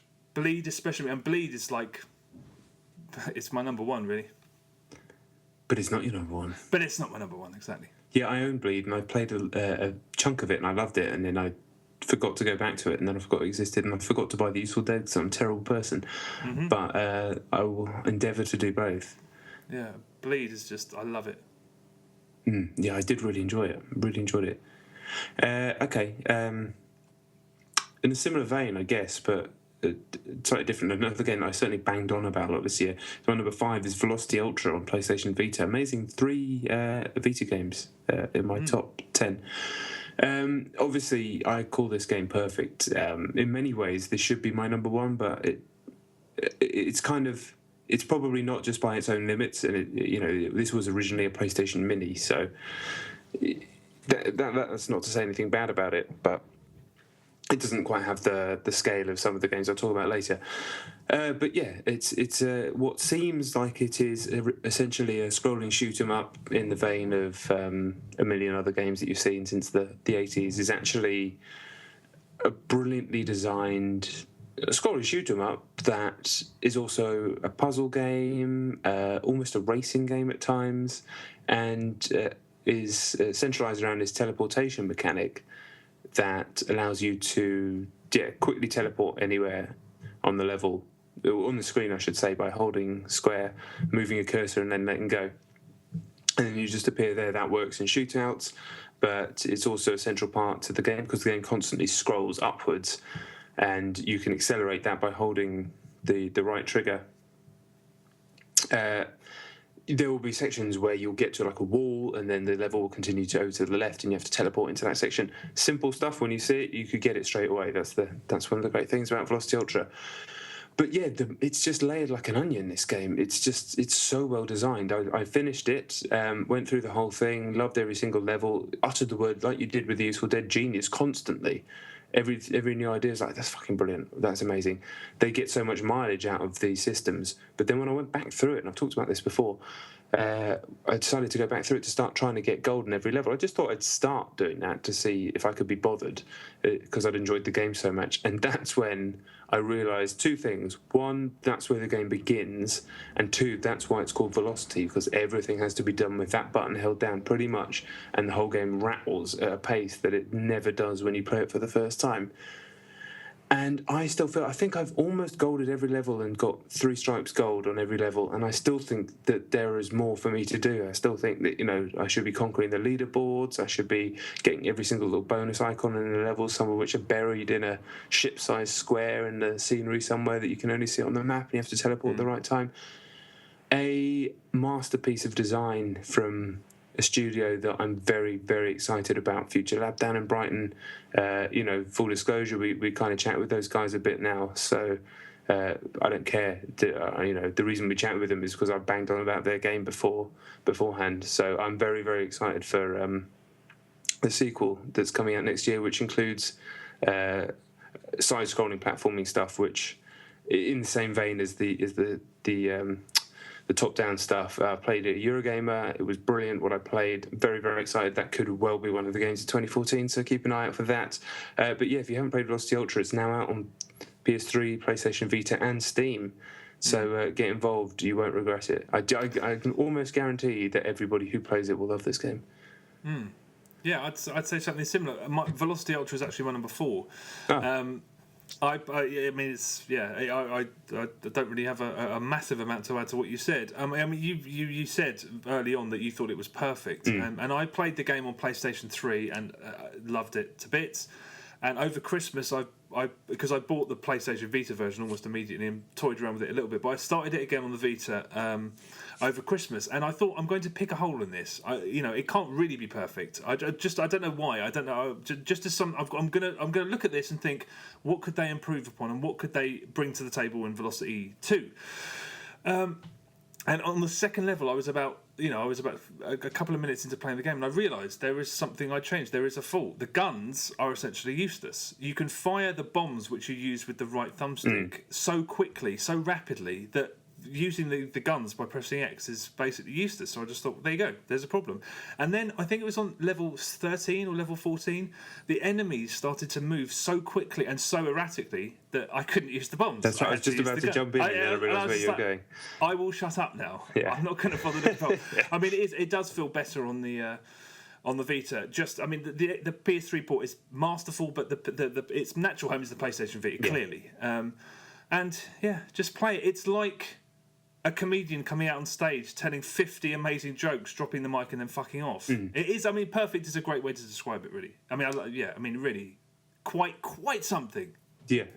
I don't think I actually have any more to add. Yeah. I think I might have said my last word until Velocity 2X comes out. But yeah, I'm very excited about that. Okay. Right, here we go. My number 4 then is The Last of Us. It definitely did make it into my top 10. This, right? It's everybody's pretty much. Most people have played this game, right? Almost everybody that's listening to this podcast would have played this or seen enough of it to know what it is. But so, for me, it's almost perfectly written. Like for an action game, action games always really struggle with marrying story and action. This game does to a tiny degree because it's kind of strange how many people Joel kills, but I can forgive that. For me, that's part of suspending your disbelief with a video game. You just have to accept that. Otherwise, games would just be killing 3 guys, and you can't have every game like that. It's just not going to work. So for what it does manage to do, I'd say it's almost perfectly written. I mean, it's amazingly well written and acted, and perfectly pitched for what is essentially a very tried gaming scenario. I mean, Jesus Christ. I was the one saying I couldn't handle another zombie a few years ago, but even though I know it does things differently, it's the cordyceps thing. It's a zombie game. It's a zombie outbreak game.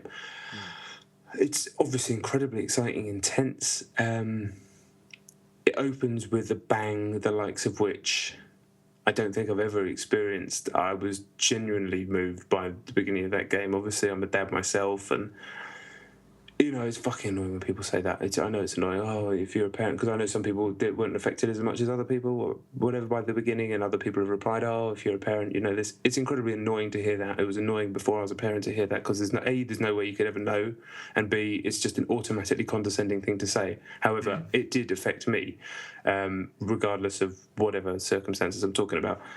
Then it slows down a bit, but I can definitely forgive it that, because like some of the best movies, you do sometimes need a bit of a slow burn in order to make the later stuff pop, for want of a better word.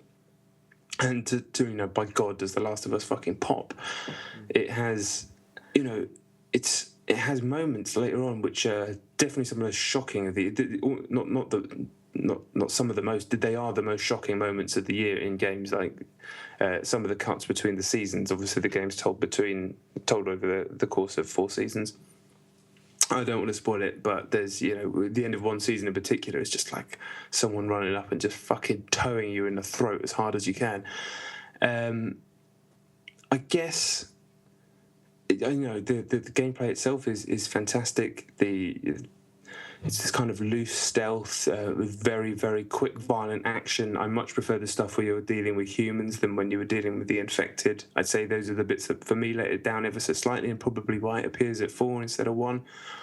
The stuff where you're dealing with humans and moving through spaces, trying to navigate and, ostensibly kill a bunch of guys who just don't give a fuck about you. They don't give a fuck about killing. This is a world where death is far more normal, killing is far more normal than it is in our world. And the violence is... it doesn't revel in its violence as opposed to just fucking shove it in front of your face and say, deal with that, and then chuck it away. Fucking grabbing a guy, shooting him once with a shotgun, then smashing his head into the wall with your knee, like Anderson Silva. It's fucking constantly, like, I was like, Jesus Christ. That only started to dissipate because it is a long game, and that did eventually, it starts to get a bit gamey towards probably after the 10-hour mark, but even then I was still really enjoying it. I do agree with you that there are a few inorganic combat scenes towards the end of the game that they did start to fuck me off a little bit, but forgivable when the ending of the game is, as you said, perfect. It's 2 lines which sum up characters that you've been with for 12, 15 hours. They must have, when whoever wrote it, he must have done, like you said, just drop the mic, walk out of the room. It's like, I've done my work for today, go home, get takeaway, because you've done well. Isn't it? Wasn't it written by Amy? What's her name? No, it's is it not? Neil Druckmann and Bruce or someone. Neil Druckmann's the creative lead. No, Amy Hennig's nothing to do with it. She's still pure Drake. What was I going to say? Yeah, and then other moments, that have been talked about. The giraffe, other stuff. Brilliantly performed by Troy Baker and goodness, I've forgotten her name and I've not written it down. Page. No, yeah. But she's the daughter from What Women Want. I know that much. I can't remember her name. Ashley Johnson? Gonna say that. I'm pretty sure that's right. Okay. There's Joel and Ellie, 2 fucking fantastic characters. Joel is just a really twisted and like justifiably almost evil at times character, just a genuinely flawed. Like the closest I think gaming's ever got to someone like Walter White, where you can kind of justify what he's doing, but the stuff that he's doing, is this right at all? Can I even like get along with this guy? I don't know. It just fucking, considering he looks like he should just be another gruff action hero. It's brilliant, and obviously, Ellie's just a wonderful character, and the fact that her arc through the game is probably the genuine journey that you go on. So many words have been written, so many things have been said about this game that I almost feel like I'm just kind of shoveling a couple of bits of gravel on top of a huge pile of brilliant things that have been said, and my stuff feels like bits of dirt to me. But I don't know, it's a brilliant game. It's going to go down as one of the true touchstones. It's going to be the game that everybody refers to for years, much like Uncharted is for what that achieves. It's not a perfect game. It does have things wrong with it, and I guess in some ways some of it's so so good that it's a shame that it kind of falls back on some kind of hokey gamey stuff occasionally. But overall, just an amazing experience, and just another game that kind of blew my mind at the potential that we still see in big games. When people are prepared to take risks, and not just create a game that's going to be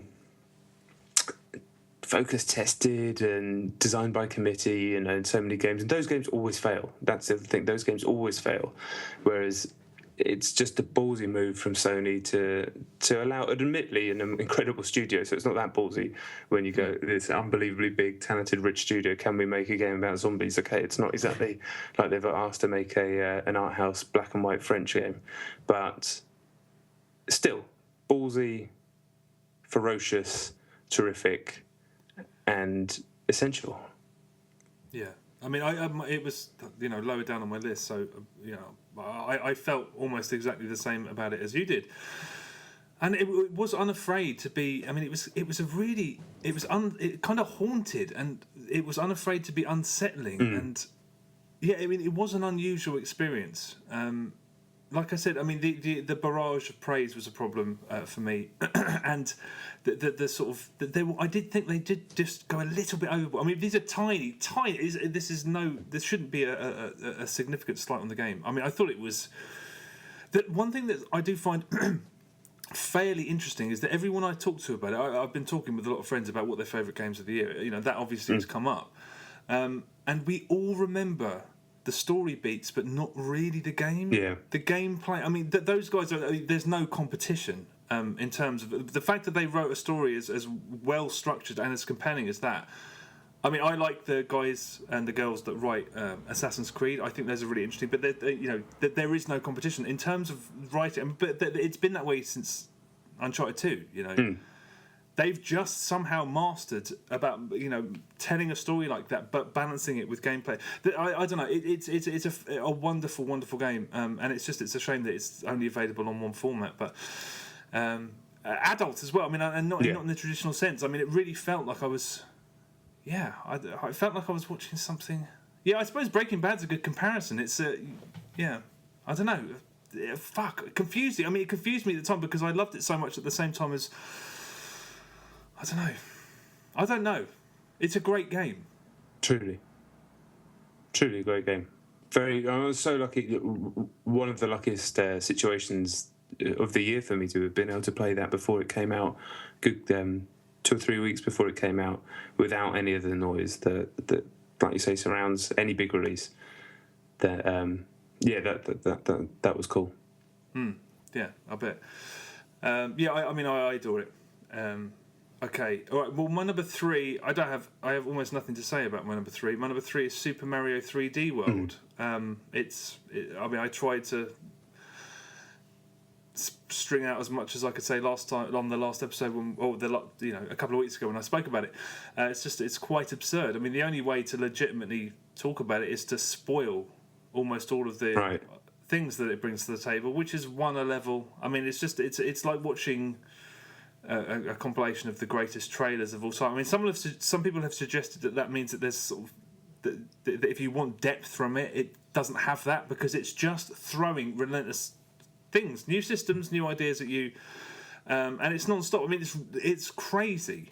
I listened back when I was editing that episode, a couple of episodes ago when I spoke about it. I said, "This is the kind of game that Nintendo make better than anyone else." I said, "This is the kind of game that Nintendo make better than almost anyone else," which is just like when I listened to that, I cringed because that's insulting because they don't have any competition. Yeah. This is. I mean, I played Rayman Legends not quite a bit, not enough, and I was thinking this is almost of a Nintendo level.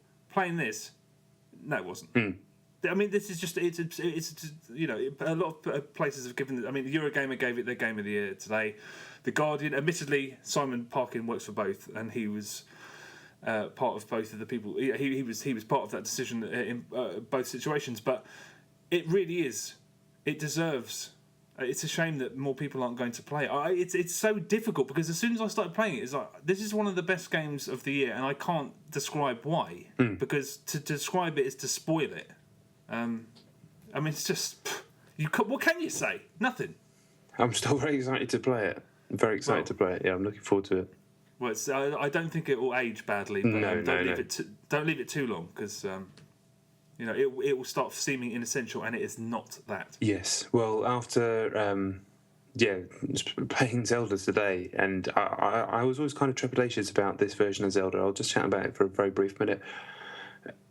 I don't know why. I just Zelda doesn't do for me what it does for some people. I've loved many Zelda games, but strangely, I've only actually finished one, and of all the ones to have finished, it's Twilight Princess.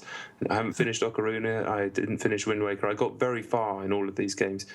Never actually finished Link to the Past either, although I got to Ganon. But yeah, straight away, within about 90 seconds, I'd say, of A Link Between Worlds, I was like, this is of another level, and this is what actually pushed Luigi's Mansion out of my list, because I was umming and ahhing. I was like, this isn't Nintendo Magic, but there is things about it. And I'm like, as soon as I put Zelda in, I was thinking, is this going to be another case? Am I going to give up on this 3/4 of the way through? And then I was like, oh no, this is them at the peak of their powers. That's them being really, really, really good. But this is something else, and it sounds like clearly Mario 3D World is that as well.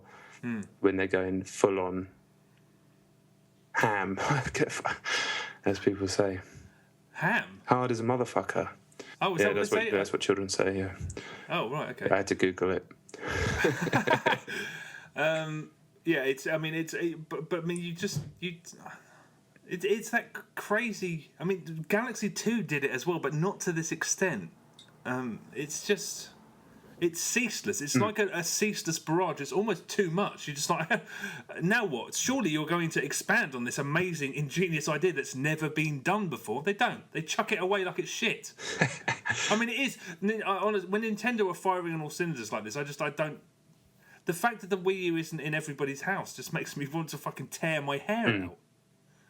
I mean, it's incredible. I mean, it really is just something. I honestly, it's my complete overriding reaction when talking about it is I don't know what to say. If someone said, "What's Mario 3D World?" I want to grab them by the hand, take them down, and make them buy it and play it.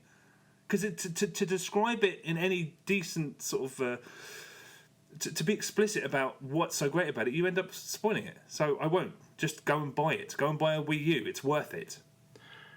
It's going to get done. It's going to get done by me anyway, not by anyone else, probably, unfortunately.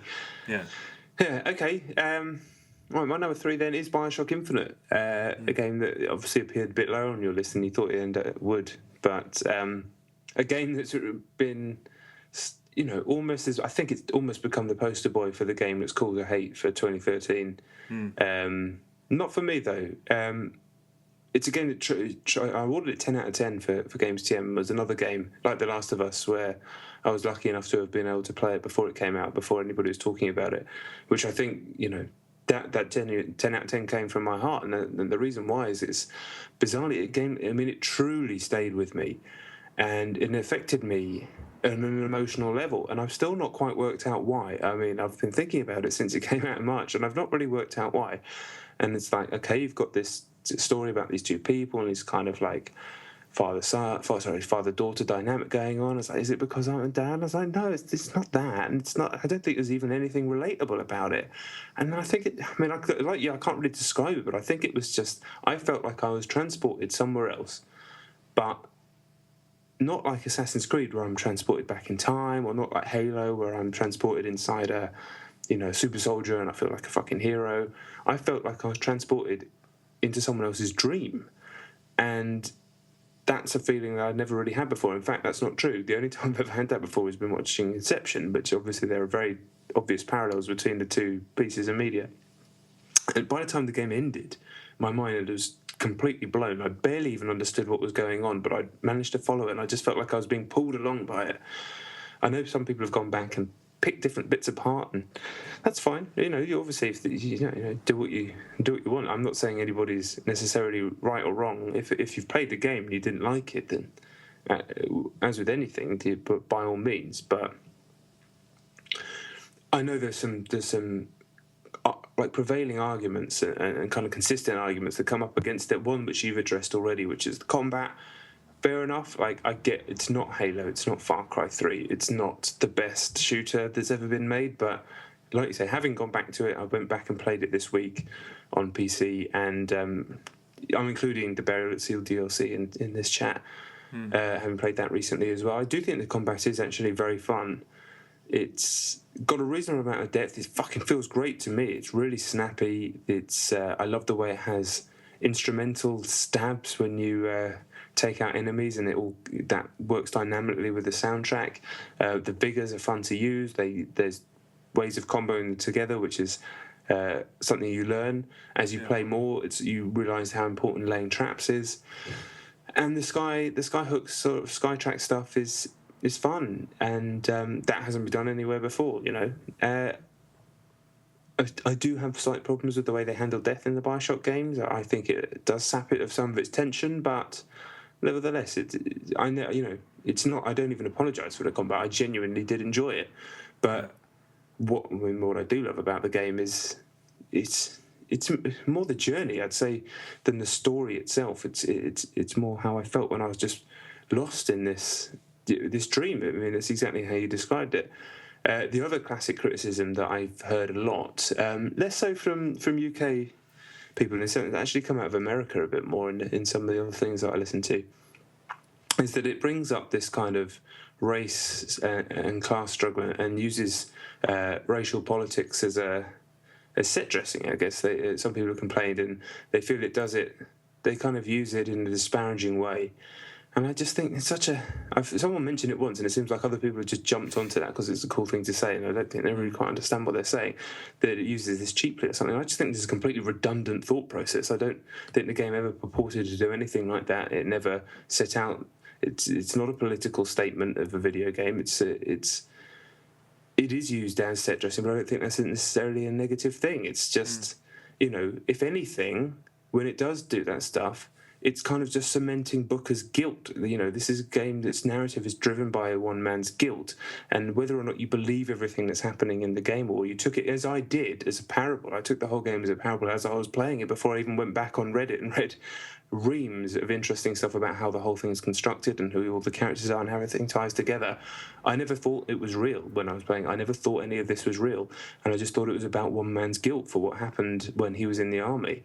And I don't think they do it. I don't think Ken Levine and his team do use any of that stuff cheaply. I think that stuff is just, it's another reflection of his actions causing these problems. And it never bothered me at the time. And I've gone back to it and really thought about it quite a lot. And it certainly doesn't bother me anymore. And I fundamentally don't agree with it now. As I said, if you fucking hate the combat and you don't like the fact that it's not interactive and it doesn't feel, that's a shame to me. It's a shame that you've not got what I got out of it. But then again, I don't get things out of other games that people do. That's just the way of the world. But fundamentally, this game left me reeling, I should say, in a way that I don't think any other game has ever made me feel. And by the end of it, I was just, there's no joke. I'm not lying. I was dreaming about this game, waking up and thinking about it, and not even trying to deconstruct it. It was just in my mind. I'd be going about my day, and it was almost like it was a screen had been put over my eyes, where I was just seeing images from the game. A bizarre feeling, and I couldn't have it any lower on my list because of that. Because it affected me that much, and I still don't quite know why. It didn't affect me to that same degree, but I do know what you mean. Some people seem to get really aggressed. In fact, Bioshock Infinite seems to have aggressed a whole manner of people for a whole manner of reasons, but people seem to have got really furious about the fact that on a very, very base level, it doesn't make sense. And I will never, ever, ever give a shit about that. I felt like I was, I was confused by the ending. The things that you sent me, like there was that sort of well-circulated Reddit post that kind of explained it, and it was like, but regardless of explanation, while I was in the ride, I was completely captivated, and I do not understand. Because it's still ongoing.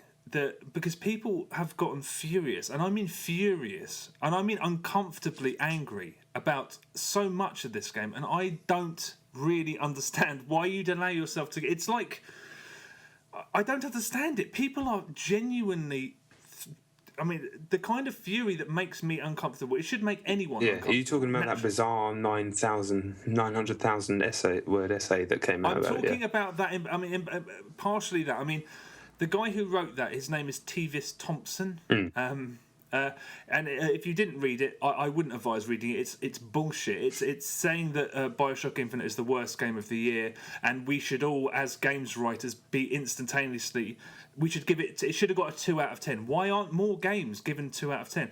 I said this at the time, and I stand by it. That article was hucksterism. It presented one person's complete self-absorption, complete self-obsession, and it did it in a deadly serious tone, so that people somehow thought that it was in some way academic. It's not. The American games writers latched onto this and they love this, and I say that only as a fully paid up voting American citizen.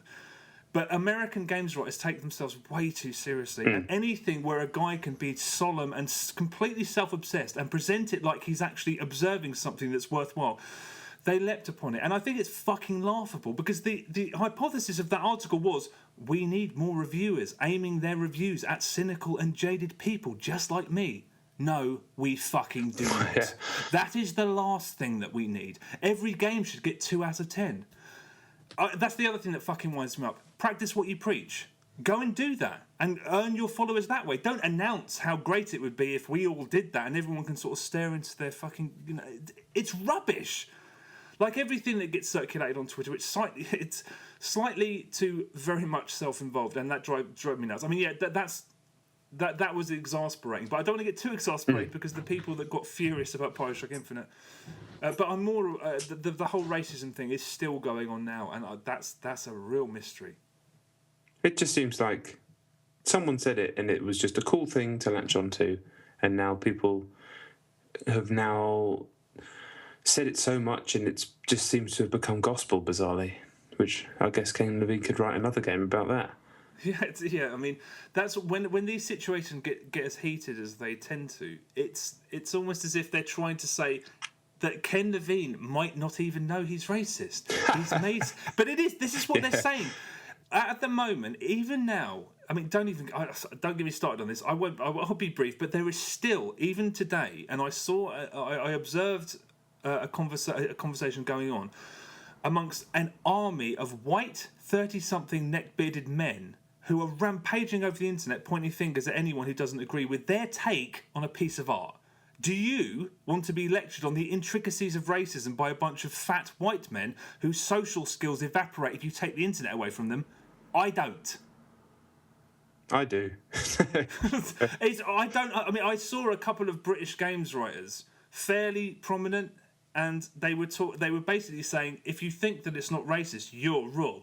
And there was this little gang of people who, if you meet in person, they can't take their eyes off their own shoes. I don't know. I don't want to talk. Let's not talk about this anymore. It's absurd. I really like Bioshock Infinite. It's quite a good game. Yeah, I do too.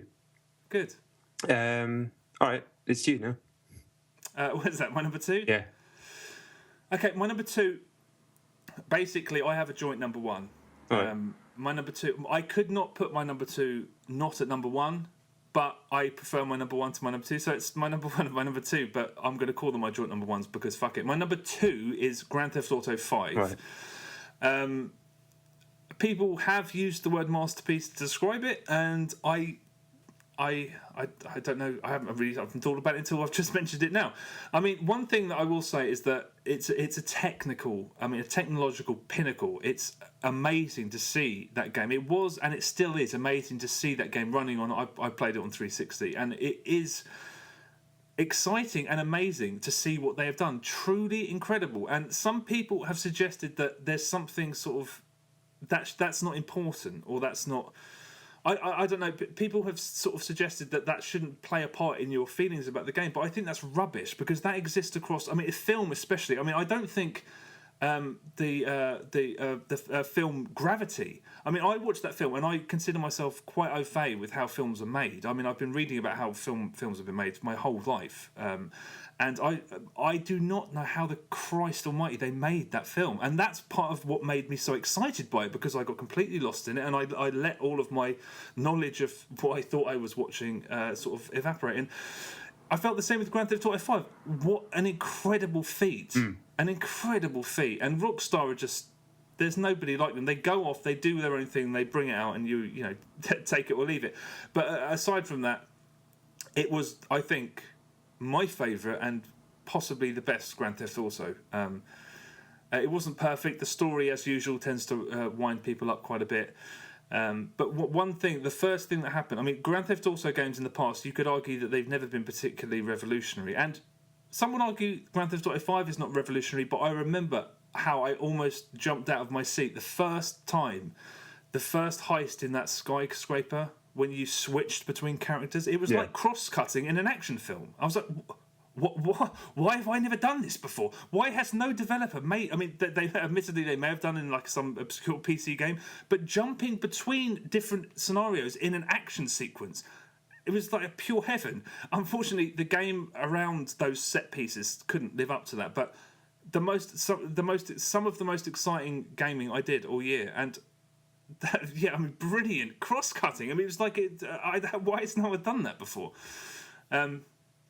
We spoke about it at length. It's it's a little difficult to know what to say. An imperfect game, certainly, but a technological pinnacle, and I enjoyed it. I finally finished it a couple of weeks ago. The ending was a little bit... It wasn't disappointing. It was a little bit... It wasn't the sort of... considering that the high points of that game are all about spectacle and excitement, the fact that it ended on such a sort of... a muted level was kind of surprising. But, what can you say? We've spoken about it at such length, it's hard to know if I'm repeating myself or not. So my number 2 is Grand Theft Auto 5. Oh, yeah. Yeah. Oh, shit, okay. Yeah.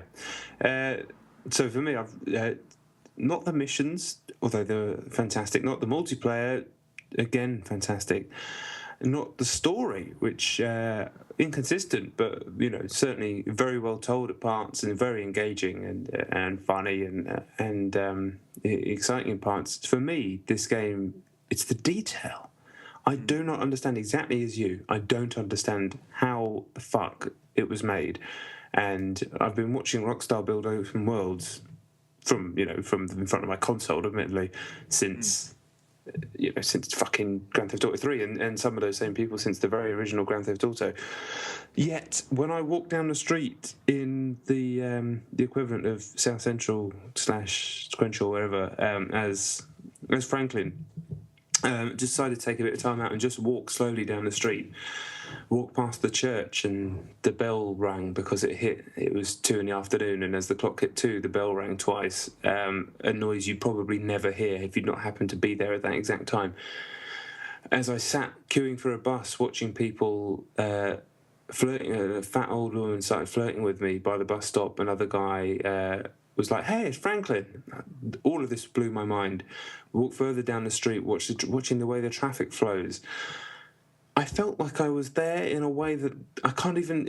It was so far ahead of everything else I've ever seen in a game, and this was all completely incidental stuff. I mean, they could have made a game that would have been, for most people, equally as entertaining without having anywhere near that level of detail, but yet they still... This is what they wanted to create. This is the Rockstar world that they endeavour to build and to push the medium in ways. I mean, a lot of people talk about this game and they talk about the things, the misogyny, the this, that, the that. Okay, all of those things are valid talking points, unquestionably. But from my point of view, what's really exciting is this sort of stuff. They've been the pioneers of open world, and now I'd say it's probably them and Ubisoft who are the two main driving forces in that space now. But as wonderful as Black Flag is, like, it doesn't have this sort of detail. Like when you land on an island and there's stuff happening, but it's quite scripted and it's not bad. None of it's bad. But compare it to the systems going on in GTA 5, it's night and day. Then at the end of that walk, I've talked about this on the podcast before, I decided to climb on top of a building, pull out a sniper rifle, and there was a big fat black lady walking down the street, and I just shot her dead, and I fucking felt quite bad about it. And the way it happened, like the physics of her falling dead, the sort of reaction of people as they realised what had happened, them running, everything about it was just like this. It didn't feel real necessarily, but it felt realistic, if that makes any sense. It was just, I couldn't believe how mad it was, and I've been doing that equivalent move in GTA since the time I got to the top of a bridge in GTA 3 and just started sniping everyone and laughing. But this felt more real, way more real. And then I just scanned left, and there was a robbery happening in real time, just two roads over behind them, outside a convenience store, and there was police. There was a standoff. I just my mind was fucking blown, and that's what stayed with me about Grand Theft Auto 5. Like, I mean, this game, for all intents and purposes, would have quite easily, I think, been my number one had it not been for a game-killing bug that sent me back miles and is the reason I've still not finished it, and kind of killed a lot of my enthusiasm for the game. But I can't let that colour it too much, because for those almost 30 hours I played up until that point with a single player, I thought it was the best game I'd ever played. I was so involved that I wasn't even doing missions. I was just driving. That's all I was doing. I was getting in my car and just driving around because I enjoyed the model of the driving so much. It's kind of a shame now that, for me, like, it's sitting there in my 360 needing to be finished, and I still feel like I should go back to the multiplayer, but the multiplayer was never as smooth as I wanted it to be. It was capable of throwing up moments of genius that you can't have anywhere else, but like the lobby system, everything was a bit slow and clunky. It wasn't offering the types of missions that you wanted. You had to find them in different ways. Shame that stuff wasn't a bit tighter, but still an amazing achievement, an unbelievable achievement. Yeah, I mean, just hearing you talk about it now, I did forget. I mean, because they were mindful of the fact that most people play Grand Theft Auto games as a sandbox, and a lot of them don't enjoy the story. For as long as I've known people who've played Grand Theft Auto games, a lot of them just run off and do their own thing and cause chaos. So they try and make that now even more realistic and just gobsmacking. Yeah, you do see some gobsmacking things. Did you really think that the storytelling was uneven? Did I say that? Did you said something? I think you did. Yeah, I mean, inconsistent is probably not even the right word. I can't even think what I was trying to say.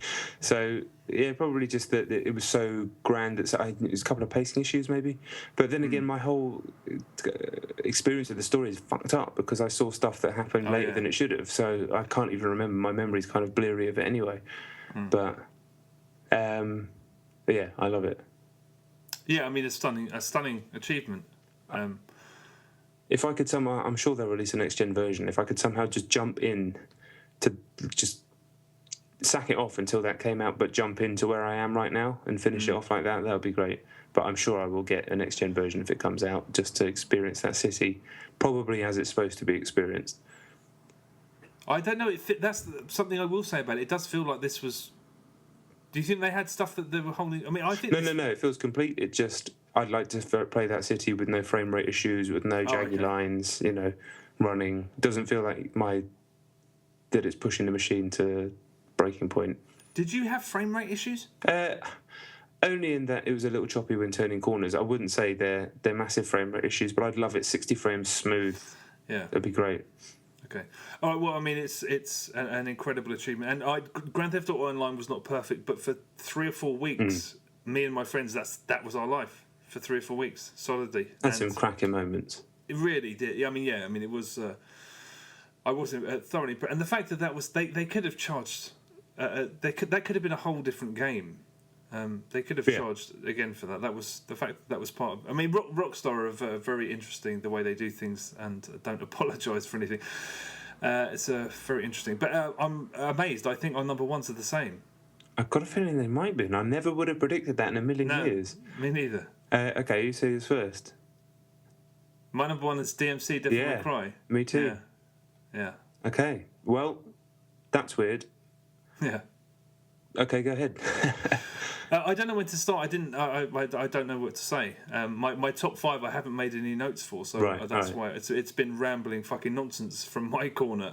But I have started playing Devil May Cry 4 times. I've finished it twice, and the only reason I haven't finished it 4 times is time. I didn't finish it because I didn't have time on the 360, and it's now on PlayStation Plus.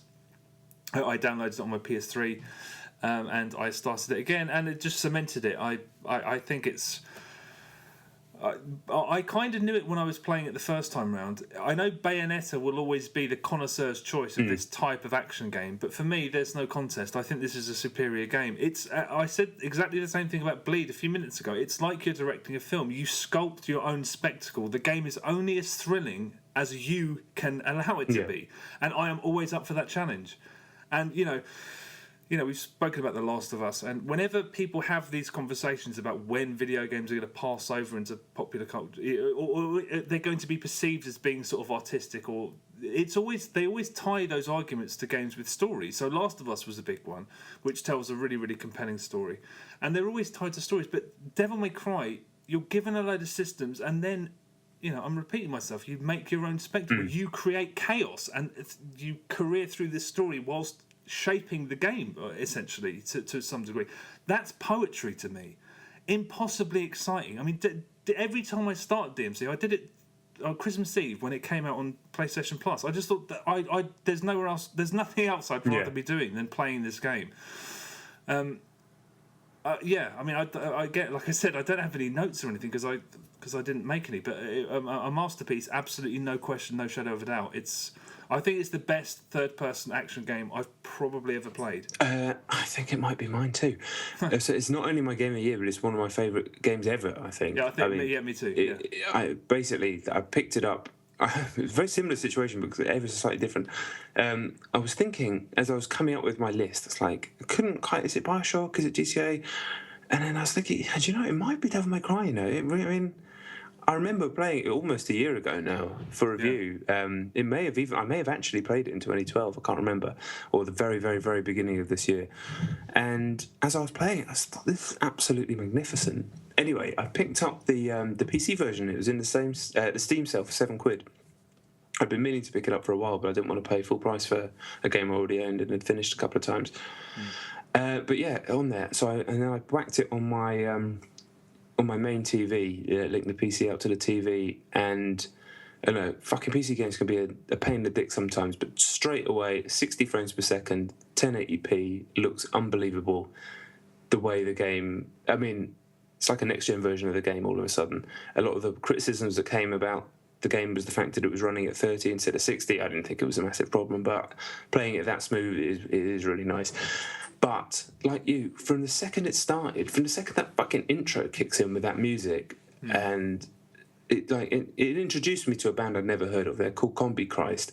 They're kind of stupid, but they're like a kind of daft Nine Inch Nails, but a lot of their music's used in this game, and it's fucking unbelievably good for this game. So you've got that amazing intro, where you see the new Dante, and he's a bit of a dick at the beginning, but I just think he's fucking great. And then the fucking game kicks in, and that music, this like driving industrial noise kicks in, and you're just like gone, right, go. And baddies, you, speed, how much chaos, like you say, how much chaos can you create? And then, okay, how about using this?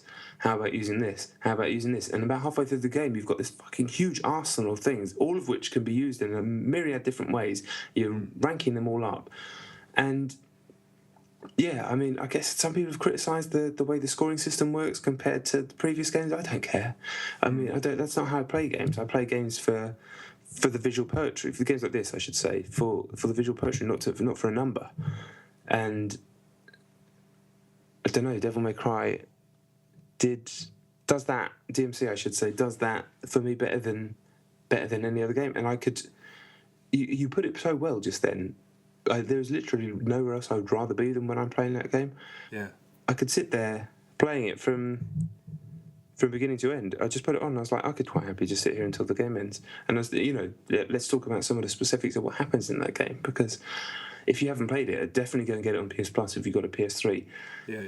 Not only is it for me sort of a perfect reimagining of what the Devil May Cry gameplay is, it's a bit snappier for me. It's kind of a nice blend of what Devil May Cry has always been with what Ninja Theory had done before with Heavenly Sword, which is kind of an underrated game, I think. Certainly that game has the push and pull things in it. I know Devil May Cry 4 has that as well.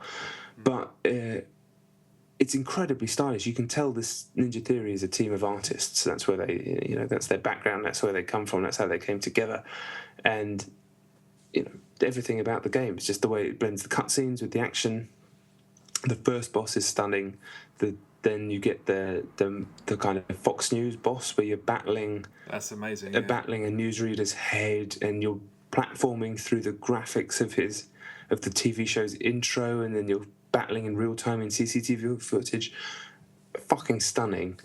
Later on, you battle through this like nightclub sequence where it turns into a almost X Factor challenge, while and then this pounding music starts playing. Absolutely staggeringly creative. And the thing is, they use this device in the game where most of it takes place in limbo, as they call it, and that's the setup. You've got the real world and limbo, and limbo is where the demons exist or whatever. It's it's actually told really skillfully in the game, because the cutscenes are short, snappy, well written, quite often funny, and very stylishly directed. So I was getting along with it. But limbo is just basically, I've written in capital letters here, and I wrote this. I remember writing this a year ago. I mean, it's no rules. There are no rules now, because we have established a world where we can do whatever the fuck we want and just say, "Yep, that's limbo," and that allows that allows Ninja Theory to just fucking throw the gloves off and do whatever the fuck they wanted. Worlds that shift in front of you, worlds that write text on the walls. It felt like the game Limbo is an enemy itself. It's Limbo hates Dante, right? And it's trying to kill you the whole time, and that's what this game is. Things trying to kill you the whole time, but you're always one step ahead. And I just think it's the perfect marriage of style and substance, and it's just a masterpiece. And I'm really surprised. I'm not surprised that it's your number one, because I know how good it is, and I know that you really liked it as well. But I'm surprised that this has ended up as both of our game of the year. Yeah, it is weird. But kind of, I don't know. There was for a moment I thought Bleed would be my number one, but then that didn't happen. But I kind of always knew. I just every time I turned it on, I turned it on a couple of months ago, and I just thought this is. The other thing is, it's a quintessential video game in that it utilises every single button on the control pad, and to most people it would be unplayable. Yeah. There's nothing good or bad about that, but as somebody who's played video games and it's demanding that I keep up with it, I'm all over it. And Bayonetta is always sort of held up as the gold standard of this sort of game. I think this is better. Bayonetta is kind of standoffish, and sort of you have to investigate it. DMC is just like, here's this, go and fucking go mental. And I like pretty much everything about it. I mean, at some point, this might have been. I'm sure this happened, but at one point, the people who live on the internet and get angry about things were getting angry about the fact that there was strippers at the beginning of DMC, and I think that's it. I mean, strippers aren't really in DMC. There's strippers at the beginning, and he seemed to be sort of this playboy figure. I thought that was actually quite a brilliant. I mean, completely logical. If you were a young, pretty bloke who was basically a god, you'd be a complete twat. Yes. And throughout the whole game, you just think, what a dickhead. I mean, that's one of the best things that the game does, is convey a character who's arrogant and occasionally quite stupid. And isn't shy about pointing that out. So that was another thing that I remember people were trying to sort of stir up something that was somehow morally problematic, when in fact it's completely that's who that guy would be if he existed. But I'm sort of a few levels in on the PSN PS Plus version, and I'm looking forward to going back in. I mean, when I think about it, really matter of factly, there was no contenders. It was the most fun I had playing a game all year by not quite something, but I mean, there was no contenders really. Yeah, I agree. Even I scored games higher on reviews and whatnot. To be honest, it was the second playthrough for me when I played it on PS3 for review, and then got hold of the 360 version when it came out, and it was that second playthrough. I put it on, and I do this all the time. I'll play a game once, really enjoy it, and I'll start it again, and I'll play the first couple of hours and kind of give up on it. That's something I've accepted that I do all the time. But this was like, I put it on again, and before I realised it, I was on like level 12. Yeah. And I was like, oh yeah, I'm easily going to finish this again. And then I started playing on Son of Sparta mode, and I didn't finish that because it's so hard, but I had always meant to. And now I've got this PC version. I want you to see it, mate. It's not like it. It's way, way, way better, but it's just, you can tell all the jagged edges are gone. It just pops on the screen, and it's as smooth as it should be. And not that the other versions have suffered for that at all. I don't think they did, but it's just nice to see it. It's like the Blu-ray version. Yeah, right. Oh, yeah. Well, and there you have it. I'll be interested to see if I'm still up for playing it after I finish it for the third time, but we'll see. That's the other thing. I mean, we've said a lot in this episode about how games are, when they outstay their welcomes, that becomes a problem. And again, DMC is another game that doesn't do it. You got to level 12 before you realised you'd even done it. And I played it on Christmas Eve. I had to go out. I had things to do, and I started playing. And I got to that one where you have to race through that tunnel, which is quite a way into the game. Oh, yeah. I mean, it's an incredible achievement, a masterpiece. Absolutely no doubt about it. And got a kicking from people who never played it. The theme of 2013. Well, that's one theme, and the other theme is games brought out that weren't ready. Yes, fuck yeah. This one was ready. It worked. No bugs. No. I mean, I'm sure there's little bugs in it, but, it worked. It didn't stop. It didn't break. I didn't have to restart at any point of it. Unlike almost every other fucking game on this list. But, actually, that's not fair on... No, it's not fair on Velocity or Guacamole or Mario, Mario. Or Bleed, Assassin's Creed, Make Your Friends, Tearaway, yeah. You name it. But, there you have it. Yes, 2013's joint game of the year by coincidence, DMC Devil May Cry. What a shame that we might not see a sequel. I still hope we will, but I doubt we will. Okay, well, that is us done. Obviously, thank you very much for listening. Check us out on Chet and Jon's on Twitter, at John Denton on Twitter also, and check us out on Facebook. Don't bother. Check us out on YouTube. We'll be back in a week and a bit, because I believe this is going up on Tuesday/Wednesday. But yeah, have a great New Year's Eve if you're listening to this first thing, you maniac, and we'll see you in 2014. Yeah, check it out. And bye.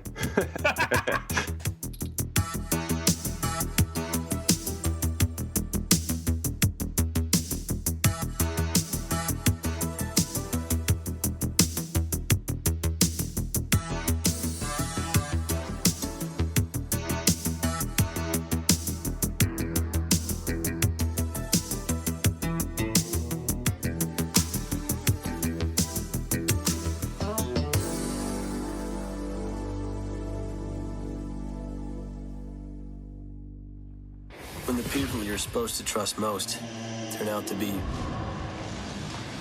scum, your eyes really do open up to evil everywhere. I took a stand, fought back, killed, no matter the consequences. So I chose my path and I lived by it. And after all that anger, violence, and death, you have to dig deep. Dig into your own heart to see if you're still sane, or if you can still call yourself human.